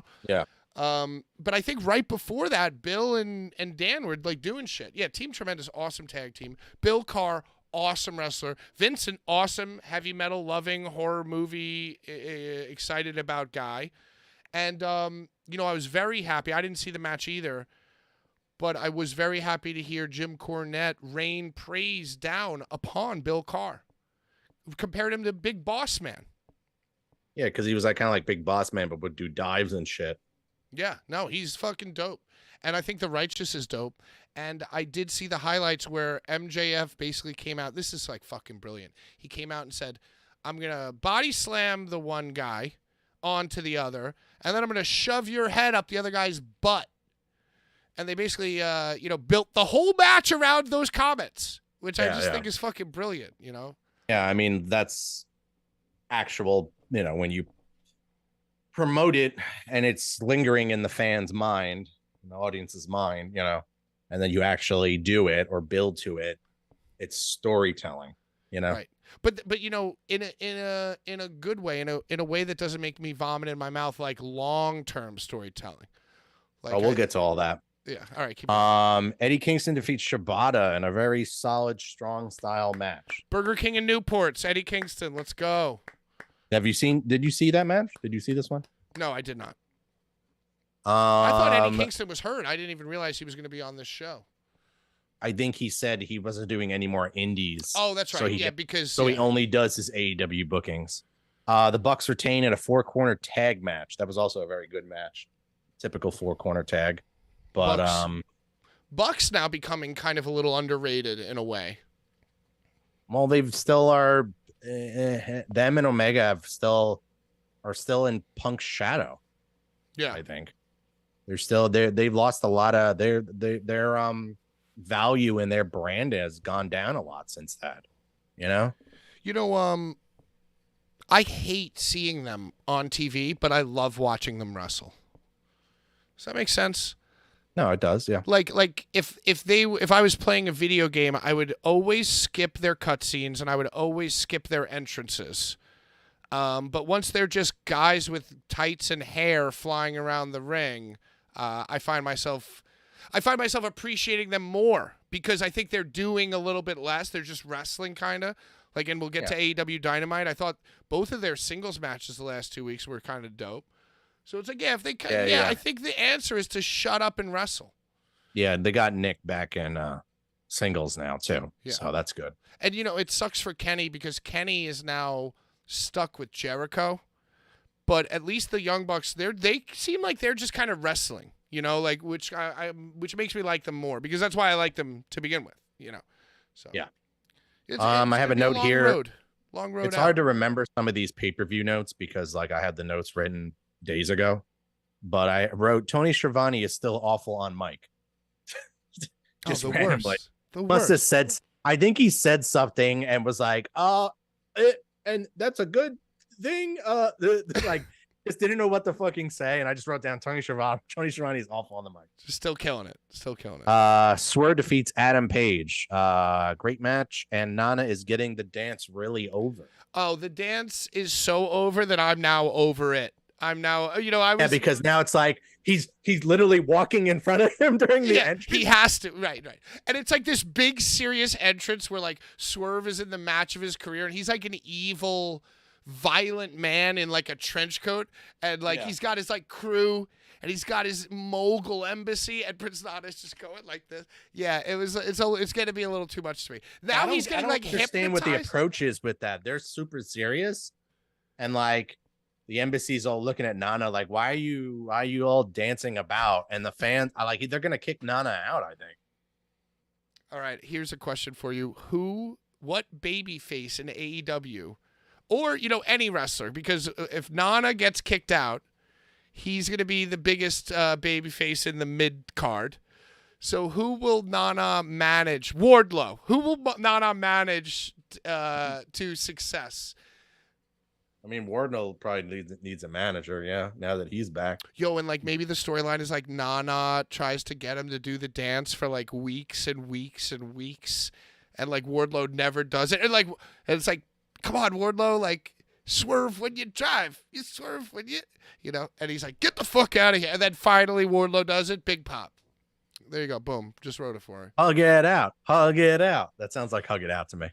Well, you know, the thing that they love, Like when I watch AEW wrestling, I feel like the only storyline that Tony Khan actually ever followed was the Rock and Sock Connection. Because I feel like everything, and Rock and Sock Connection is one of my favorites of all time, but everything that Yeah, but it's fucking meme happened, shit. Yeah, Meme shit. Yeah, everything it's that all like happens- comedy shticks. right? And you know they did it. They're doing it with okay. Let's get through this, then we'll talk about AEW. Blah, blah, blah. AEW Dynamite. I mean, yeah. Ricky Starks defeats Wheeler Yuta. It's a decent match, and I think Ricky powerbombed himself. Nice. He powerbombed Wheeler, useless, and then like came down like like you know how, like you're going down with your opponent and you just like go down or put your like head in their crotch. He like went down head first and like fucking drove himself into the mat. And He all- seems very good at being injured, getting himself injured. yeah. That's why we want to trade him. Yo, let's get him. Oh, you know what? Hey, if you were gonna pitch me, like if you were AEW, you'd be like, or no, if like you know, if you had way too high value of Ricky Starks, that's what you would say. You'd be like, well, that's an often injured. You know, he gets hurt a lot. He gets hurt a lot in AEW, not when the safer WWE style. He tends to powerbomb himself. Um, He's the master show- of the 270-degree flip. no, but yeah, the show's pretty good so far. I mean, halfway through, I was enjoying it, or at least it was like solid matches. You know what I mean? Yeah, Antonio Inoki was smiling down upon them from the heavens with his scarf on. Dragon versus Zack Sabre Jr. Time to start right at halftime. Like the bell rang right when the Sunday night game of Jets and Chiefs went to halftime. Well, Did you because know that? Tony Khan's an NFL owner, and based on our conspiracy theory, they all have their fucking Apple Watches synced like fucking Dick Tracy, you know. Yeah. And it's like, oh, hey, we're going to halftime. Start the match, you know. Speaking of them owning the Jaguars, I was watching they were I was watching ESPN or something or NFL Network, and they were talking to Tony's father, whatever. What's Tony's father's name? Do you know? Something Chad. Khan. Chad Khan. Are we calling him that? You can call him Chad. I call him Shad. But you He can has call a him crazy Chad Khan. stash. Yeah. And he was doing just an interview and talking about, it was the Jaguars, Jaguars Falcons game that was in Wembley on Sunday, Yeah, and they're staying. and that's why in, the Jaguars always go there, and they have more games coming up, and that's why AEW was there, and Yep. it was going back. Like they literally have a monopoly on Wembley It Stadium. all makes sense. And, you know, the Jaguars are actually staying in London for the week. Talk about betting, all right? Hi, Listen to this. The Jaguars. there's another game. next Yeah, week and there? guess who's going to play the Jaguars in England, or it might be in Germany or some shit. Guess who? Bears. It's the fucking Bills. So you got the best team in the league getting on a fucking plane while one of the mid-card Ricky Starks-like teams in the league is Yeah. staying there practicing, getting their bodies acclimated to the time zone all week. You know what? I'm taking the Bears and I'm taking the Bears minus the points just on a matter Bills. of the Bills minus the points just on a matter of fucking anti-conspiracy principles, Joe. Let's go Bills. But yeah, the Dragon Zack Sabre Jr. match was Did you what love it was. this? You know, yeah, it was a great match. Yeah, Zack Saber's awesome. Nigel shits on Dragon in every match now. Is You notice Nigel supposed to be like a bad guy commentator? He's like, yeah, he's supposed to be kind of like turning heelish because I think there were rumors of him maybe trying to come back. And now that for they're Wembley, saying that at Wembley, let's just get him in Wembley. two things, Nigel's rumored to come back. Wembley come back too as well. Maybe there's that with Nigel, but then also Dragon is saying this is his last year. Oh wow! So So, final I don't know if match they're gonna versus Nigel. Maybe Nigel's first match back is Dragon's last match. I don't know.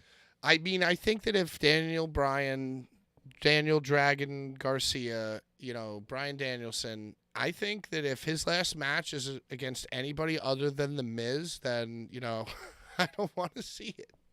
Why can't you play? Yeah, I need the Miz to come out and fight Daniel Bryan. Like, what the hell, Bryan Danielson? Yeah, my notes for the show were very bare boned. Well, there's not Team much left. Yeah. Team Callis, Team Callis and the Golden Lovers. I'm sorry, what am I doing here? Team Callis. Team Callis versus the Golden Lovers. Callis defeated the Golden Lovers and Jericho. I do kind of like the Jericho and Omega team. I know that's kind of a shock with me. Yeah, that's a little strange. Why do you like them? What do you like about them? I guess it's just like Canadian, and there's like a lot of like they're Canadian and going against another Canadian. Dude. All right. This match was good though. This match was good. Another great match on the show. Not great, but it was decent. I mean, I just feel like they're gonna shove down Don Callis down my throat enough that I'm just gonna be like, all right, I love Don Callis. Fine. Yeah, you know, like right. Fine. I love him. FTR defeats Aussie Open and retains. That was another good match. Nice. And then Christian defeats Darby at a 2 out of 3 falls match. First fall went to Darby. Second went to Christian. I had walked away and didn't see what happened. And then third was by Nick Wayne's interference. He turned on Darby. I also have other notes. Nick Wayne looks like a woman. Wayne's mob should have an Oscar, should be awarded an Oscar. For what? For attempting to seduce Christian? Like just like how she was acting, like, you know. Well, she was doing double acting too, because she was acting like she was disgusted, but then when Christian advanced on her, she was acting like she was interested to only act like she was mad at him. Right. Yeah. So she was actually she was playing checkers or chess. We're all playing checkers, you know. Yeah. Double acting. But yeah, double. Wayne jumped on he was wearing such skinny jeans, and the shoes he was wearing, plus the bandage tape around his body, and he's so skinny that like it looked like he was wearing like a low cut top. And when he jumped on the apron, it was the hard cam shot, and I thought it was just a random woman jumping in the ring. And that's the moment that you wrote down. Nick Wayne looks like a woman. Yeah. He sucks. And you know, oh man, yeah, we'll get to Dynamite, but just, you know, the final shot of Dynamite was Christian in his turtleneck, like, you know, fucking Lex Luthor, and the big dinosaur to his left. And then Nick Wayne, which, by the way, that's fine, but Nick Wayne just wearing regular clothes. Like, he couldn't wear like all black or like a suit. He's just wearing like some sweater. He's wearing like a Thrasher skater dye sweatshirt. Primitive skate. Yeah. Fucking idiot. Kith. Whatever. Yeah, just beat down on Darby, beat down on Sting. Sting took forever to come out. This is the thing that like AEW does where like they take way too long to do these angles at the end of a show. It was like Darby was getting beat forever. Then eventually, like, Sting actually wasn't waiting at Gorilla. He walked from like the entrance of the building, or like, well, no, all these guys drive their sexy old cars. Yeah, they all drive their cars, you know, waiting forever to come in, you know, and then finally he comes in, he gets beat down, concerto, and then Edge shows up, and that was really it. Edge just turns on you think he's gonna concerto Sting, and he turns on Nick, and then that's it. You know, yeah, and that was it. And Edge coming out shocked the wrestling world. Adam Copeland's in AEW now. Yeah, and he trademarked Cope just in case he decides he wants to drop the Adam land. But and we'll get to now AEW Dynamite, because that's what I paid more attention to. But as you're explaining this to me, I was like, my mind is thinking about these guys, and I think I just got mad. I think I just got mad because, like, you know, so what I'm thinking of is, you know, there are 2 tweets, 2 shots, 2 behind-the-scenes fan photos that I'm thinking of. One is that the Don Callis promo with Takeshita in Japan, Kenny Omega filmed for them, you know?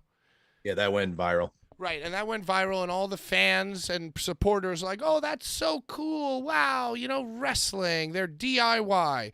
And then, you know, talk about old men driving their nice cars to the arena.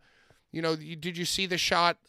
Edge's intro was like him getting in a nice car, right? And like driving there. It was like a video. But he did say he filmed that. Right. So he posted that. come after. Yeah.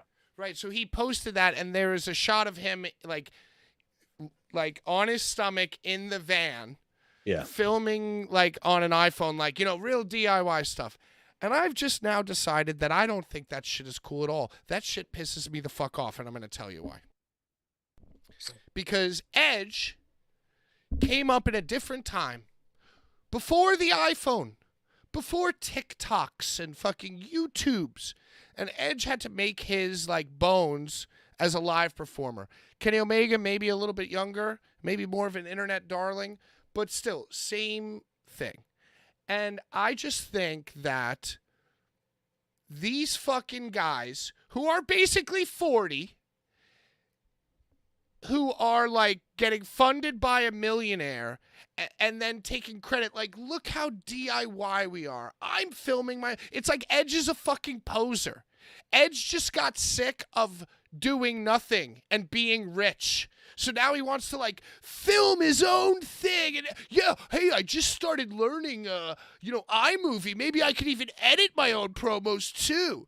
And it's that iMovie. like these fucking guys like Kenny Omega even, and all these fucking old established wrestlers who are coming over to AEW and like trying to suck the fucking juices out of the 18 to 35 demo, even though they're way past it. And like, it's like, they're basically cosplaying as creators, and they've never had to be solo independent creators. They're the version of AI generated fucking art. They're not real art. Have you seen the AI generated art of CM Punk as a manager at Target? Wrestlers working at Walmart? Yeah. Yes, I have. It's like him punching like the employees. But you know what I'm saying? Like, is Edge a cool, like, okay, does Edge think that he's a cool guy? Without question. Do I think that Edge is a cool guy? Yeah, probably. But like, do I need to see Edge like with his fucking little Doc Martens on and his $6,000 leather jacket, acting like he's like some kind of punk rock guy? On this day, he is the Alter Bridge of alternative music. You know what I mean? You know me. Think you know me? Yeah. Oh, and then this time I'll have you think you know him. Whoa, dude. Oh, my God. And we're about to And Beth does the voice, yeah. Yeah, and we're about to get into, and you know what, man? Like, when I see Jake the Snake Roberts on Dark Side of the Ring telling his hyper-practiced, refined over the course of 25-year story about his life, like, I don't believe a word of it. And when I see Edge at the media scrum and doing all the media and all the podcasts and then coming out on Wednesday and saying the same exact thing, my 9-year-old daughter, and she's wiser than I'll ever be, and she told me, go have fun with Uncle Jay. Shut the fuck up. You carny. You worker. You selfish man. Whatever. Goat. He's the goat. Yo, he was the goat, and he is in a way. And like, I don't blame him for feeling the way he does, because like, if I was 75 years old, I'd probably feel the same way. And he looks 75. He like looks even older in AEW, bro. But you know what I mean? It's just like, oh, I can't wait to work with the future. No, you're not. Like, no, you're taking credit away. Like, I don't need to see you laying down in the back of a van filming. Oh, I'm going to work with Darby Allin. We're going to do a little movie. We're going to make content. Shut up, dude. Shut up. Go call your fucking agent. Okay? Like, yeah, it makes me sick. All right, Joe, you want to talk about AEW Dynamite? All right, so what is the over-under for Renee on this show? Well, wait, I'm sorry. The over-under is 4.5. Oh, so you want me to guess over or under? I mean, 4.5 seems a little low to me. What city were we in? Because the city, I think, will dictate my opinion as well. You were somewhere in, they were just in, damn it. I usually write the city down. I feel like they said it a million times, too. Let me see.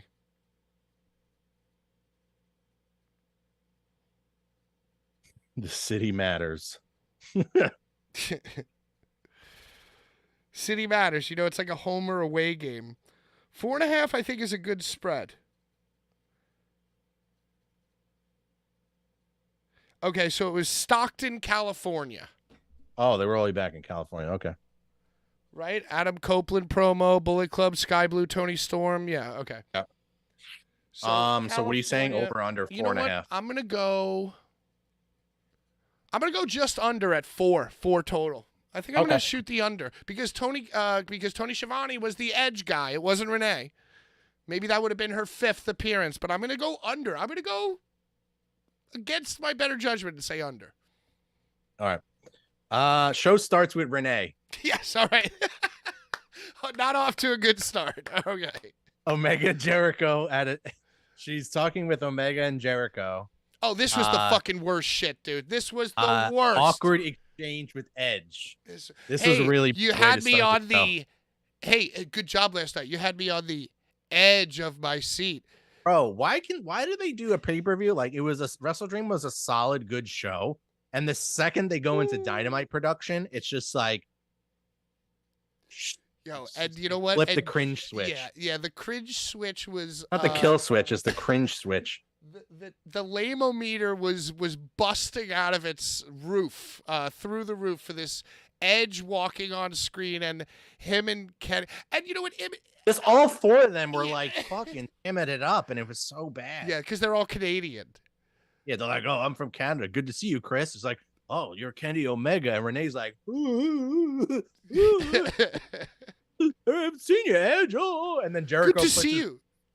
his arm on Renee. He's like, "What about me?" And she's like, "Oh." Yeah, it was the worst. Yeah, and and you know how fucking stupid I am, Joe. When Kenny Omega goes, "Hey, good job last night. You had me on the edge of my seat," and like the crowd in the background goes, "Oh!" Like I literally was watching. I was paying attention. I was like, I don't get it. What? And it's like, oh, Edge. It's like it was so dumb that it somehow went over my head. That's how fucking stupid it was. Oh my god, this made me sick. All right, keep going. Phoenix defeats Nick Jackson to retain the international championship. Great match. Love them Great both. match. Yeah, love They them. continue to build up the intercontinental. I always say that international title. Interdimensional. Yeah. They do. They're at least doing some things where they're like building up Darby, Christian, and the TNT title. Moxie was doing more matches with the international title, and then they had to put it on Phoenix. Which still doesn't now make Phoen- any sense. It's very strange. Well, I think it's Phoenix and Moxley next week. Right, that and Tuesday. and Orange Cassidy had a thing too, which also cringe. Oh, and I think Renee was in that too. So that's cringe meter. Okay, keep going. Oh boy, I'm reliving it. I'm getting like PTSD from thinking about what I watched last night, dude. Yeah. So anyway, they're building up the international title, which I like, and that and the TNT title. So Yeah, and at I least think they're probably headed for a threesome with Moxley, Phoenix, and fucking. Oh yeah, Orange. maybe you're right. You might be right. Yeah. Adam. Oh, and once again, just like the Prince Nana dance, a thing that was like, it's like they didn't even give it time to be cool before they Yeah. fucking It's completely. cool for like a week and a half. Yeah. Right, and now it's just everything is that. Every promo starts, and I guarantee you, within the next few weeks, his fucking music is gonna start. Instead of the glass breaking, you're gonna hear Adam, and yeah, dude, it's just they had something like Roderick Strong has been awesome, and they just fucking pounded it into the ground. And it's not just AEW, WWE does it too. Yeah, but it's like Jesus Christ, yeah, they gave him the because LA they know Knight. they think they can put it on a T-shirt and like really market it that way. Yeah, but you know what? Like a quick T-shirt pop ain't the same as like sustaining somebody's like a presence. Sustaining their heat, Yeah, and their character, but yeah. they don't know that. They don't think long fucking term. They think they know long term, Right. but it's like, oh, this is funny. Yeah, this will make money. This Like, will you keep could've- going, and then it's dead once everyone's got the fucking shirts on. I don't know. Like, yeah, like I just think I'm not even saying that once you're realizing it catches on, it's catching on. I'm not even saying go a week without it.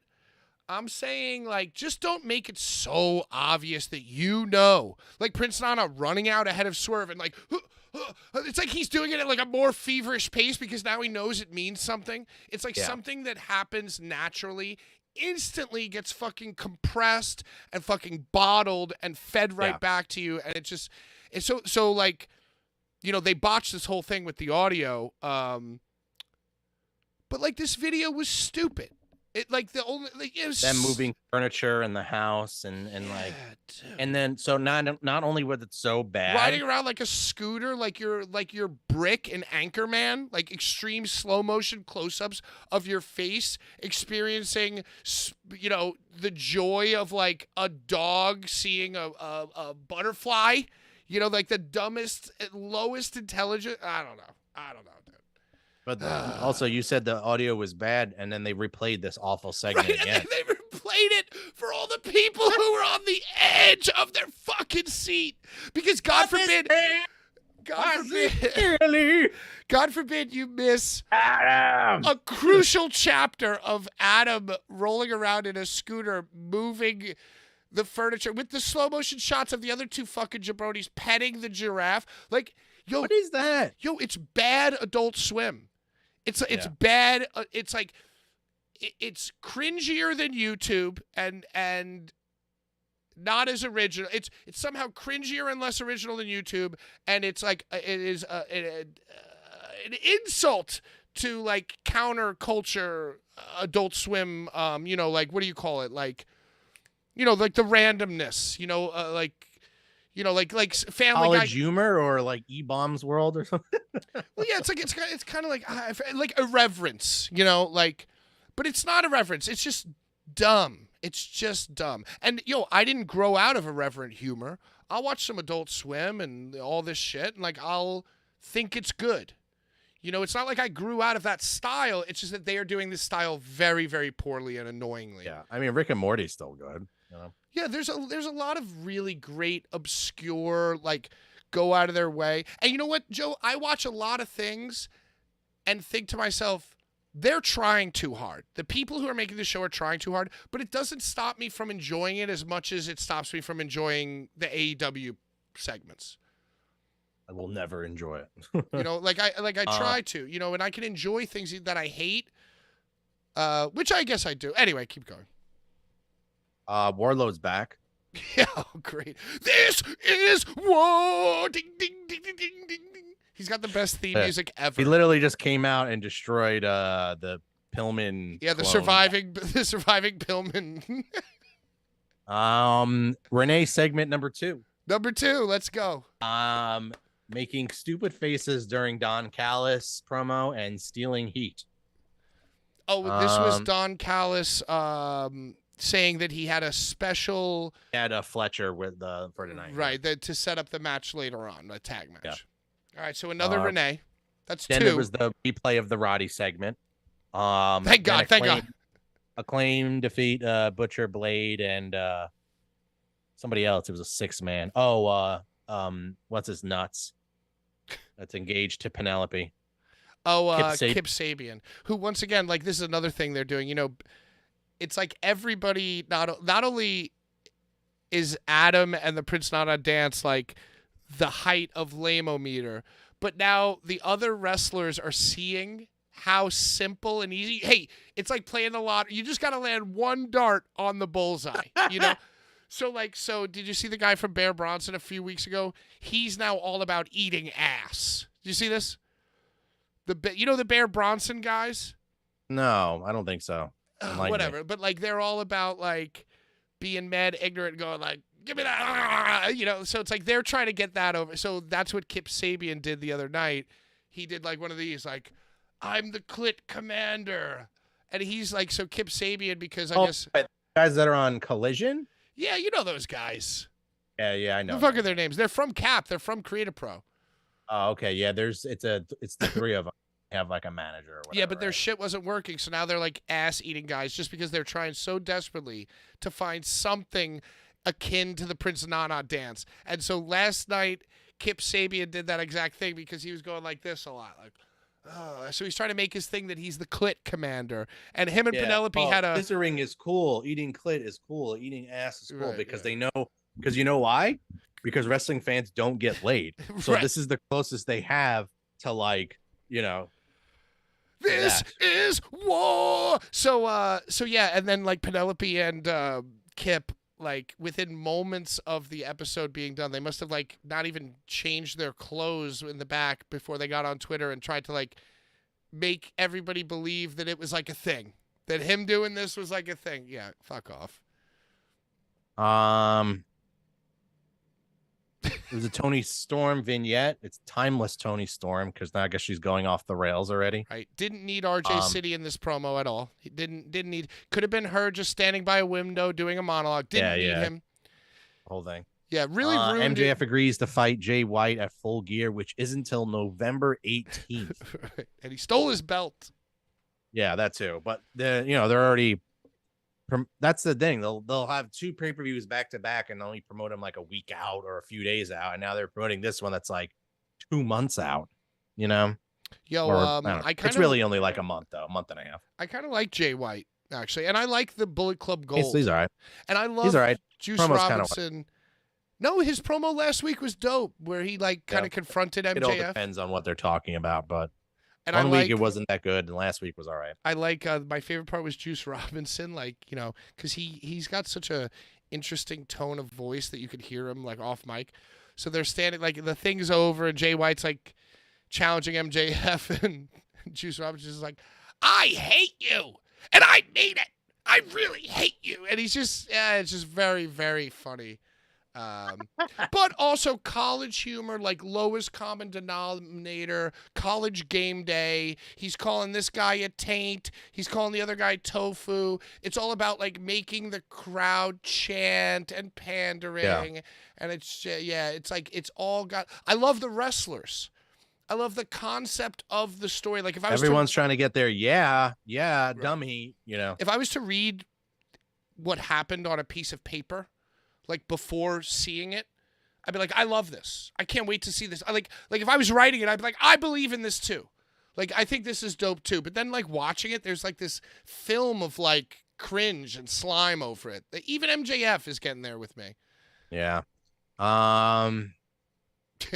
Yeah. Renee segment number 3. Oh no, we're getting dangerously close here. Fucking Orange Cassidy. I didn't even pay attention. So let me tell you, Hook was eating chips because, that's his Prince Nana dance. And Orange Cassidy basically complained. And this is such bad acting. Like, Orange Cassidy's good. He complained, like, I was champ for like 11 months and lost to Moxley. And Moxley lost in like 3 weeks. Like, but I should have the match. And which is like a good point, like good segment, right? Like, or the evolution of Orange into it. And then Hook is eating chips. And he goes, yeah, you should. And then, of course, you saw this, and I know you love this. Like Harold and Kumar or something, like fucking stoners. Well, and I know you loved that when Hook offered the chips to Renee. Because Renee can't go a single segment I wasn't without... paying attention. What'd she say? No, it was like, oh, no. And then like, because we're all, like, the chips are our big fucking... muse. Like, it's all about the chips. Like, Hook's eating them, and then, like, Orange is pissed, so he grabs one. He eats a chip now. And then Hook offers it to Renee, and she's like, I'm good. And then makes, like, a Renee, wah, wah, like, oh, my God. Yep. The chips. It's all about the chips. Don Callis fan versus Omega Jericho. Jericho Omega win, and then Hobbs joins the Callis family and beats down Jericho, and it beats down Omega. Best part of this was that Don Callis' entrance video was a custom-made painting of him as Jesus at the Last Supper. Why does it show Will Ospreay on it? Well, because Ospreay is a hired gun. Is he? For Don. Oh. Yeah, he's wrestled for him twice. He's on the speed dial. But yeah, and then so he's got this whole what's the fucking ad? What's the thing? It's like the Manscaped of paintings, like True Life. Hey, did your grandma die? Send us a photo. We'll have a painting made. Yeah. That's like what it is, the AI. And so Don's getting AI paintings, and it's him at the table, Last Supper. And then it's even better because Tony Schiavone is just like appalled by this. He can't get over it.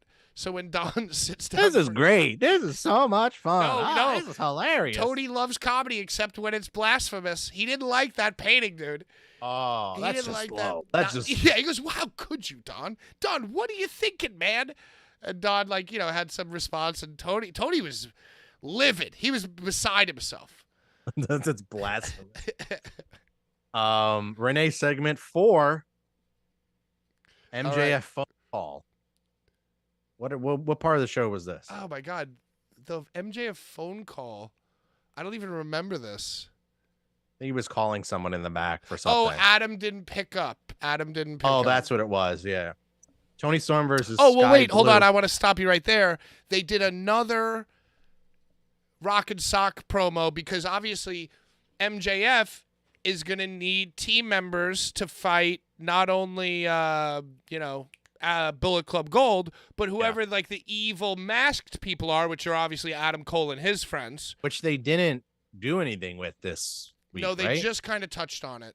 Who did the evil masked people jump? They jumped Jay White.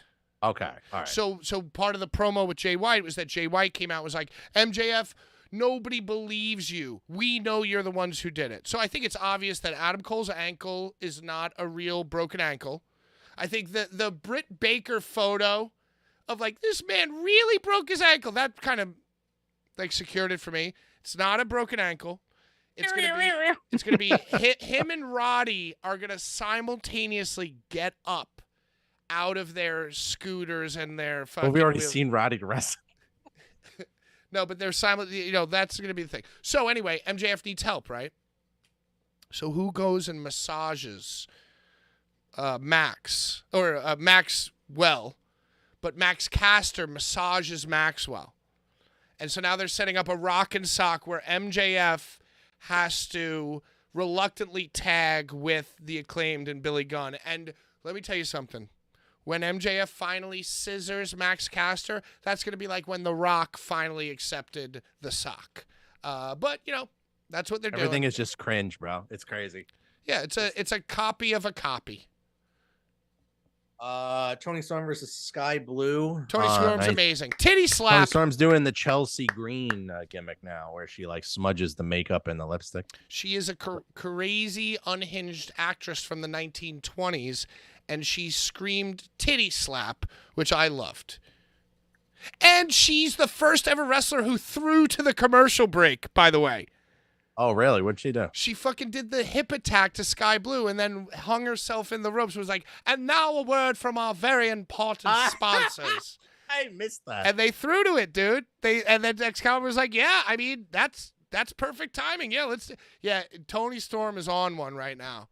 And she was doing chops in front of the crowd. She was like, time for a titty slap. And it's just like, yeah, she's out of control. Love Tony Storm. Love it. She'll probably be back in the East soon. Love it. Renee segment. She's working in like, she's actually even dressed like a 1920s wrestler. She's got like the trunks and like mid boots, no knee pads.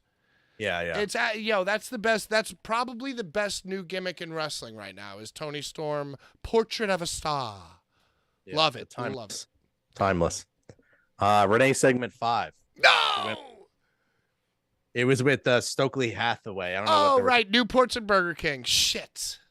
I don't know. What were they talking about? Nothing He said worth that a shit? on Ring of Honor, Stokely is going to be holding a tournament to see who's going to fight Eddie Kingston for the ROH title because he wants a champion that smells like Tom Ford, not Burger King and Newports. See you Friday. And then, of course, Renee was like corpsing. Like she was doing the Jimmy Fallon she Saturday does Night corpse. Live. That's a good term. Yeah. For that. She is corpsing. So not only did she annoy us for 5 segments, but my guess of the over-under of 4.5 was low. That was a great handicapping by you because I think the total was 5, right? Total is 5, yeah. Very good. Very well Just done. went Joe. over. I tried to I was watching because I watched NXT for Becky and I caught, or even just like Raw too or whatever, or SmackDown, or watch randomly. And when they do a promo in the back, they're like, ladies and gentlemen, LA Knight or whatever. And then it just zooms in on the wrestler and she's like, LA Knight, you are here tonight for blah, blah, blah, blah, and then it zooms on the wrestler and then they talk about the wrestler, where in AEW, it stays panned out. Wide shot, yeah. Always a part of it. You know what I mean? Well, and also, yeah, I'm sorry, go on. I don't remember all the other announcers in the back being a part of it, like where they show their reaction like that. Like she has to be part of it. you know, I just think it's like it goes with the theme of like being overdone, because it like when The Rock would finally like you'd see Michael Cole like back in the 90s or whatever, you'd see Michael Cole or even Mean Gene or whoever the fuck, Joey Styles, you know, they'd be backstage and they'd be holding the mic, and for 90% of the shows, you know, and they'd go weeks just being straight, completely straight, like nothing happens. But then one of the wrestlers like shoves Joey Styles' face in a cake, or like and then the few and far between times that the interviewer actually like, you know, gets their feathers ruffled or like gets a zinger in or something, like, you know, it was so few and far between, like where it's like, oh wow, how cool was that The Rock offered Renee chips. Like, you know, it wasn't every week, every segment of every week, there has to be, I'm going to put my arm on you. You know, nobody put their arm. So it's like back in the day when Mean Gene would, like, somebody would, like, Gene would have a pun and, you know, or something. You know, like I mentioned before, when Andre put his arm on him or something like that, he's like, hey, bud, get your foot off of me. You know? Right. But yeah, I think, I don't know. It's like that's Renee's thing. So Renee has to like do her thing, say the thing. I think Bart. It's because she's a woman too. Like, I think they're really pushing like the woman narrative with her. Like, I'm a woman and I'm a part of the show and I'm going to like quarterback and be a glorified host of the show. But she's actually dragging it down. Yeah. Well, and I loved her in WWE, honestly. Before because she wasn't all over the show. She was only in the analyst panel. You know, before and after show. Who do you think and it was more natural too? Right. Who do you think is better, Kathy Kelly or Renee? I think I mean maybe Renee when it's only the panel. See, I think Kathy. No, because if we're talking promo like interviewer, definitely Kathy right now. Because one of the promos that I saw, I don't know what I was watching, but it was with Kathy Kelly. Right. Well, so much better. Yeah, I think that Kathy Kelly does her corporate job at WWE, and then her like tweets and personality online are like interesting, whereas like Renee tries to be interesting on the show. Or I guess I don't think it's even her trying. I think that there are probably people around her being like, yeah, and you interact too. I think probably every wrestler that goes across was like, I want to do something with Renee, you know. So I don't even know if it's like her idea even for the most part. It's probably Tony and like Jericho. They probably all want to do something with her, you know. Yeah. They want to get her involved every time. So it's like I don't know. I bet Renee's cool. I bet she's cool. I think it's a Moxie Renee, like them just like dominating the show. Yeah. Because look, Moxley couldn't wrestle, and now they put him on commentary. They have to have him on the fucking shows all the time. Right, and he's not great on commentary. It's not good. But people loved it. Also, so I mean, people loved him on commentary, dude. Everyone's like, Moxley's a national treasure. Because they don't normally have a wrestler jump on there and just like talk shit like that. Yeah, he was annoying to me. He took away from the match. That's what you hear. It's like, that's what I'm saying. She takes away from the promos. He takes away from the match. They steal fucking heat. The shit isn't fucking professional.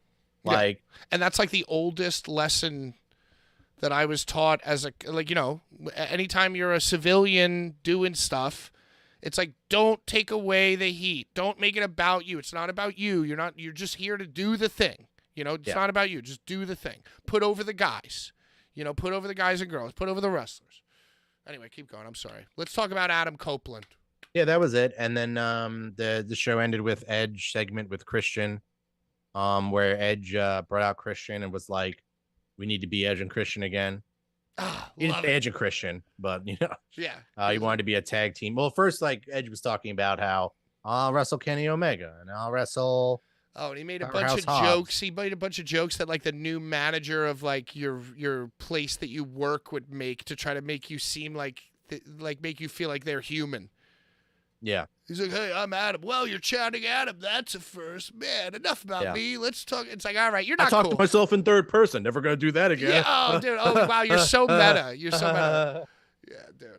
Get the fuck out of here. He brought Christian out and was like, let's go be a team again. And then Christian literally was just like. Yeah, the face. Go fuck yourself. That was awesome. Go fuck himself. That I was thought it. it was And great. then, yeah, that's how the show ended, and that was it. You know, once just like on WWE side where it's like there are all these different characters doing different things, and I just am. It's like being a Mets fan, Joe. Joe, it's not unlike being a Mets fan. You know, we got the pieces in place.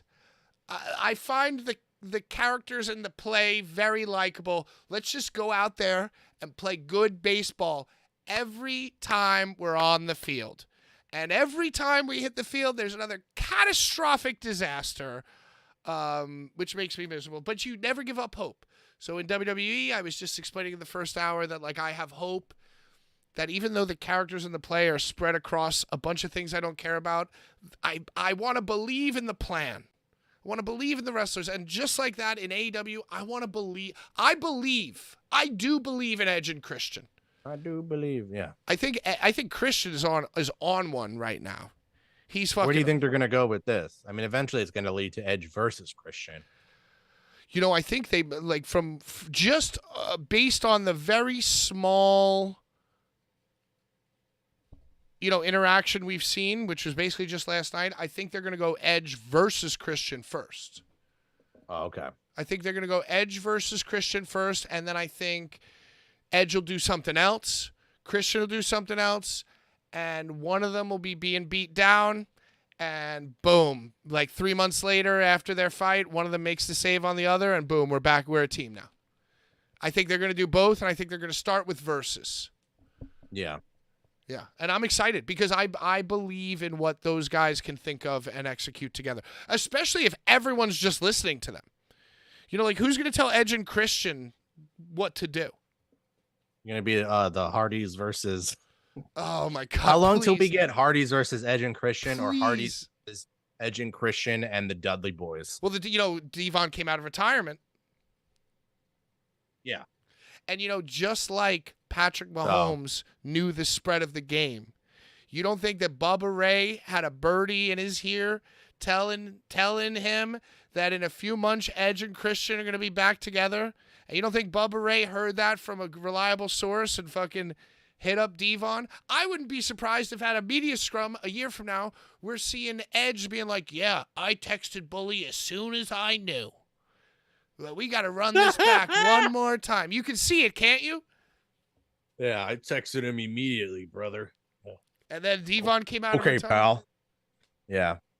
I mean, I wouldn't mind. I I don't don't know. know. Yo, I mean, I haven't seen the Dudley Boys in so long. I think I would be excited for that. I'd be excited for Edge and Christian, but the Hardys have just been wrestlers in AEW for it seems like years. Like years and years and Well, we years. get Edge and Christian versus the Young Bucks. I'm okay with that. Whatever Edge and Christian want to do, I'm going to be into it, but just don't do that much with the Hardy Boys or Jericho. Well, that's gonna happen because Jericho needs his heat. Oh my God. Yeah. Jericho needs to do something. I've said it every week for the past 4 episodes, and I almost missed it this week. I just want to say that Jericho looks like Masada skewered him with human hair. That's what he looks like. It's just got skewered right here with a patch of hair you'd get at Beauty Supply. Oh yeah, Dollar Tree.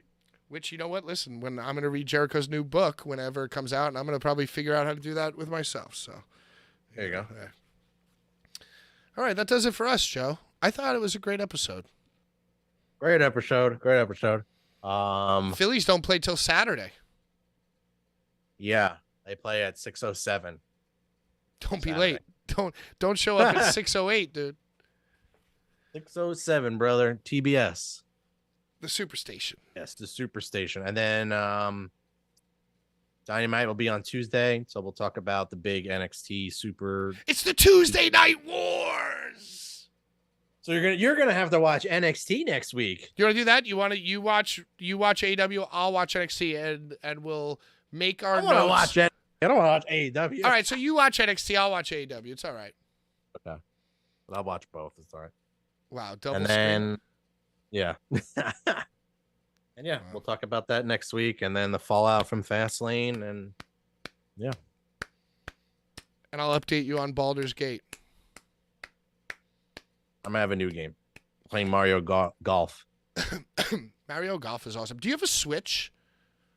Yeah, I have the expansion pack to Nintendo Online that streams all the old consoles. Ooh, that sounds awesome. Do you love that? So NES, Game Boy, NES, Game Boy Advance, because that's the expansion pack one, or perk, N64, Sega Genesis, Super Nintendo. Yeah, and that's it. So then you can stream a bunch of games off that, and then there's like different versions of the games too, where it's like, I guess for Zoomers who don't want to grind out these games, you get like certain versions of the games that like give you every item and put you like in the last section of the game. You know, it's kind of cringe. But besides I love that, golf video games. So Mario Golf. I was playing NES Mario Golf, and then I was playing N64 Mario Golf. I'm trying to get good at that. There is way too much behind the putts, and then either they come up short, or they just go right over the hole. Yo, Like, listen to this. Joe, I am going to give you a tip about golf that is going to help you for the rest of your life in video games or in real life moving forward. Right. I hope it helps you as much as it helped me. So when you get the ball on the green, your goal is to make it in 2 putts.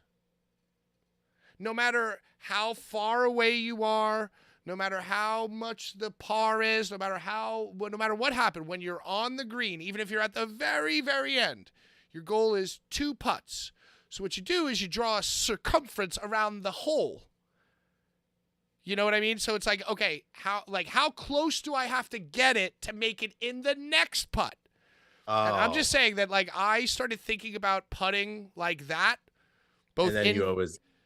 Yeah, both in video, because then you never go over. Nothing's worse than going over and then going like downhill. Yeah. So you'd always rather come up short or just in the bucket. Yeah. So somebody told me that changed my life, Joe. Okay, I'll try that. I'm still a terrible. That's usually what golfer. happens anyway. Like I said, I come up short. It's just a short putt, and then you get it on the next one. Yeah. But that short putt is like what determines like Luigi from sinking it, Right. and then fucking. Because you got to beat. The only way to get the characters in it is by beating beating the them. character. Right. You have to beat them in 18 holes. Oh, that's true. It's like a race too, right? It's not like you can't like calm down and like line it up. It's like right? first to 5, 1 holes or something. I was right at the wire. He beat me like in the last hole. Like I came back and. Right. Make it look like a manhole cover, sewer cap. Yeah. Like you're not putting towards that little cup. You're putting towards the fucking, Ninja Turtles, dude. That's all. You just got to get it in there. Yeah. Cowabunga. Cowabunga. Hey, I just had a great idea. Brian Vitko is the voice of a generation out in Long Island, and he was actually in the chat for Tuesday, and he's surfaced and had been active in the chat. I think that I am going to commission Brian Vitko to do an official radio voice guy style, welcome to Here Comes the Lame, Boulevard Bullies Wrestling Podcast. It's going to sound like that, but better. But not as good as your Tony Khan impression. That's despicable. Like, wait, so then when will we play that? At the beginning of the show or something? Yeah, like add it on to the like music. instead of like, it's a podcast trying to night defense. Right. Casino live, brother. Yeah, it's like a post intro, pre-show intro. Yeah, it's like a warm up. It's like the title. It's like Yeah, the opening. yeah. There's an It's industry like term. now then forever together. Yeah. Right, yeah. Maybe we'll just have him say that. Yeah. Yeah. Now, like then forever. We'll be in touch. I'm going to hit you up. I want a commission. I just thought of that. All right, let's get out of here, Joe. Casino live, brother. It's your Thanks, podcast Eric. trying to reunite the sea and make the crowds electric again. All right, I'll see you guys next Tuesday at 7 and next Thursday at 8. Keep an eye on the Twitch for maybe some Baldur's Gate streaming. Not tonight, but tomorrow night I think I'm playing GM mode with Prince, which is an adventure unto itself, Joe. Yeah, I always try to catch a little bit of that. That's Yeah, always fun. it's a 4-hour stream, and by the last 2 hours, Prince is just out of control. He's just... Finally entering his picks, or the show's finally starting to sim or whatever. All right. Out of time. Bye-bye.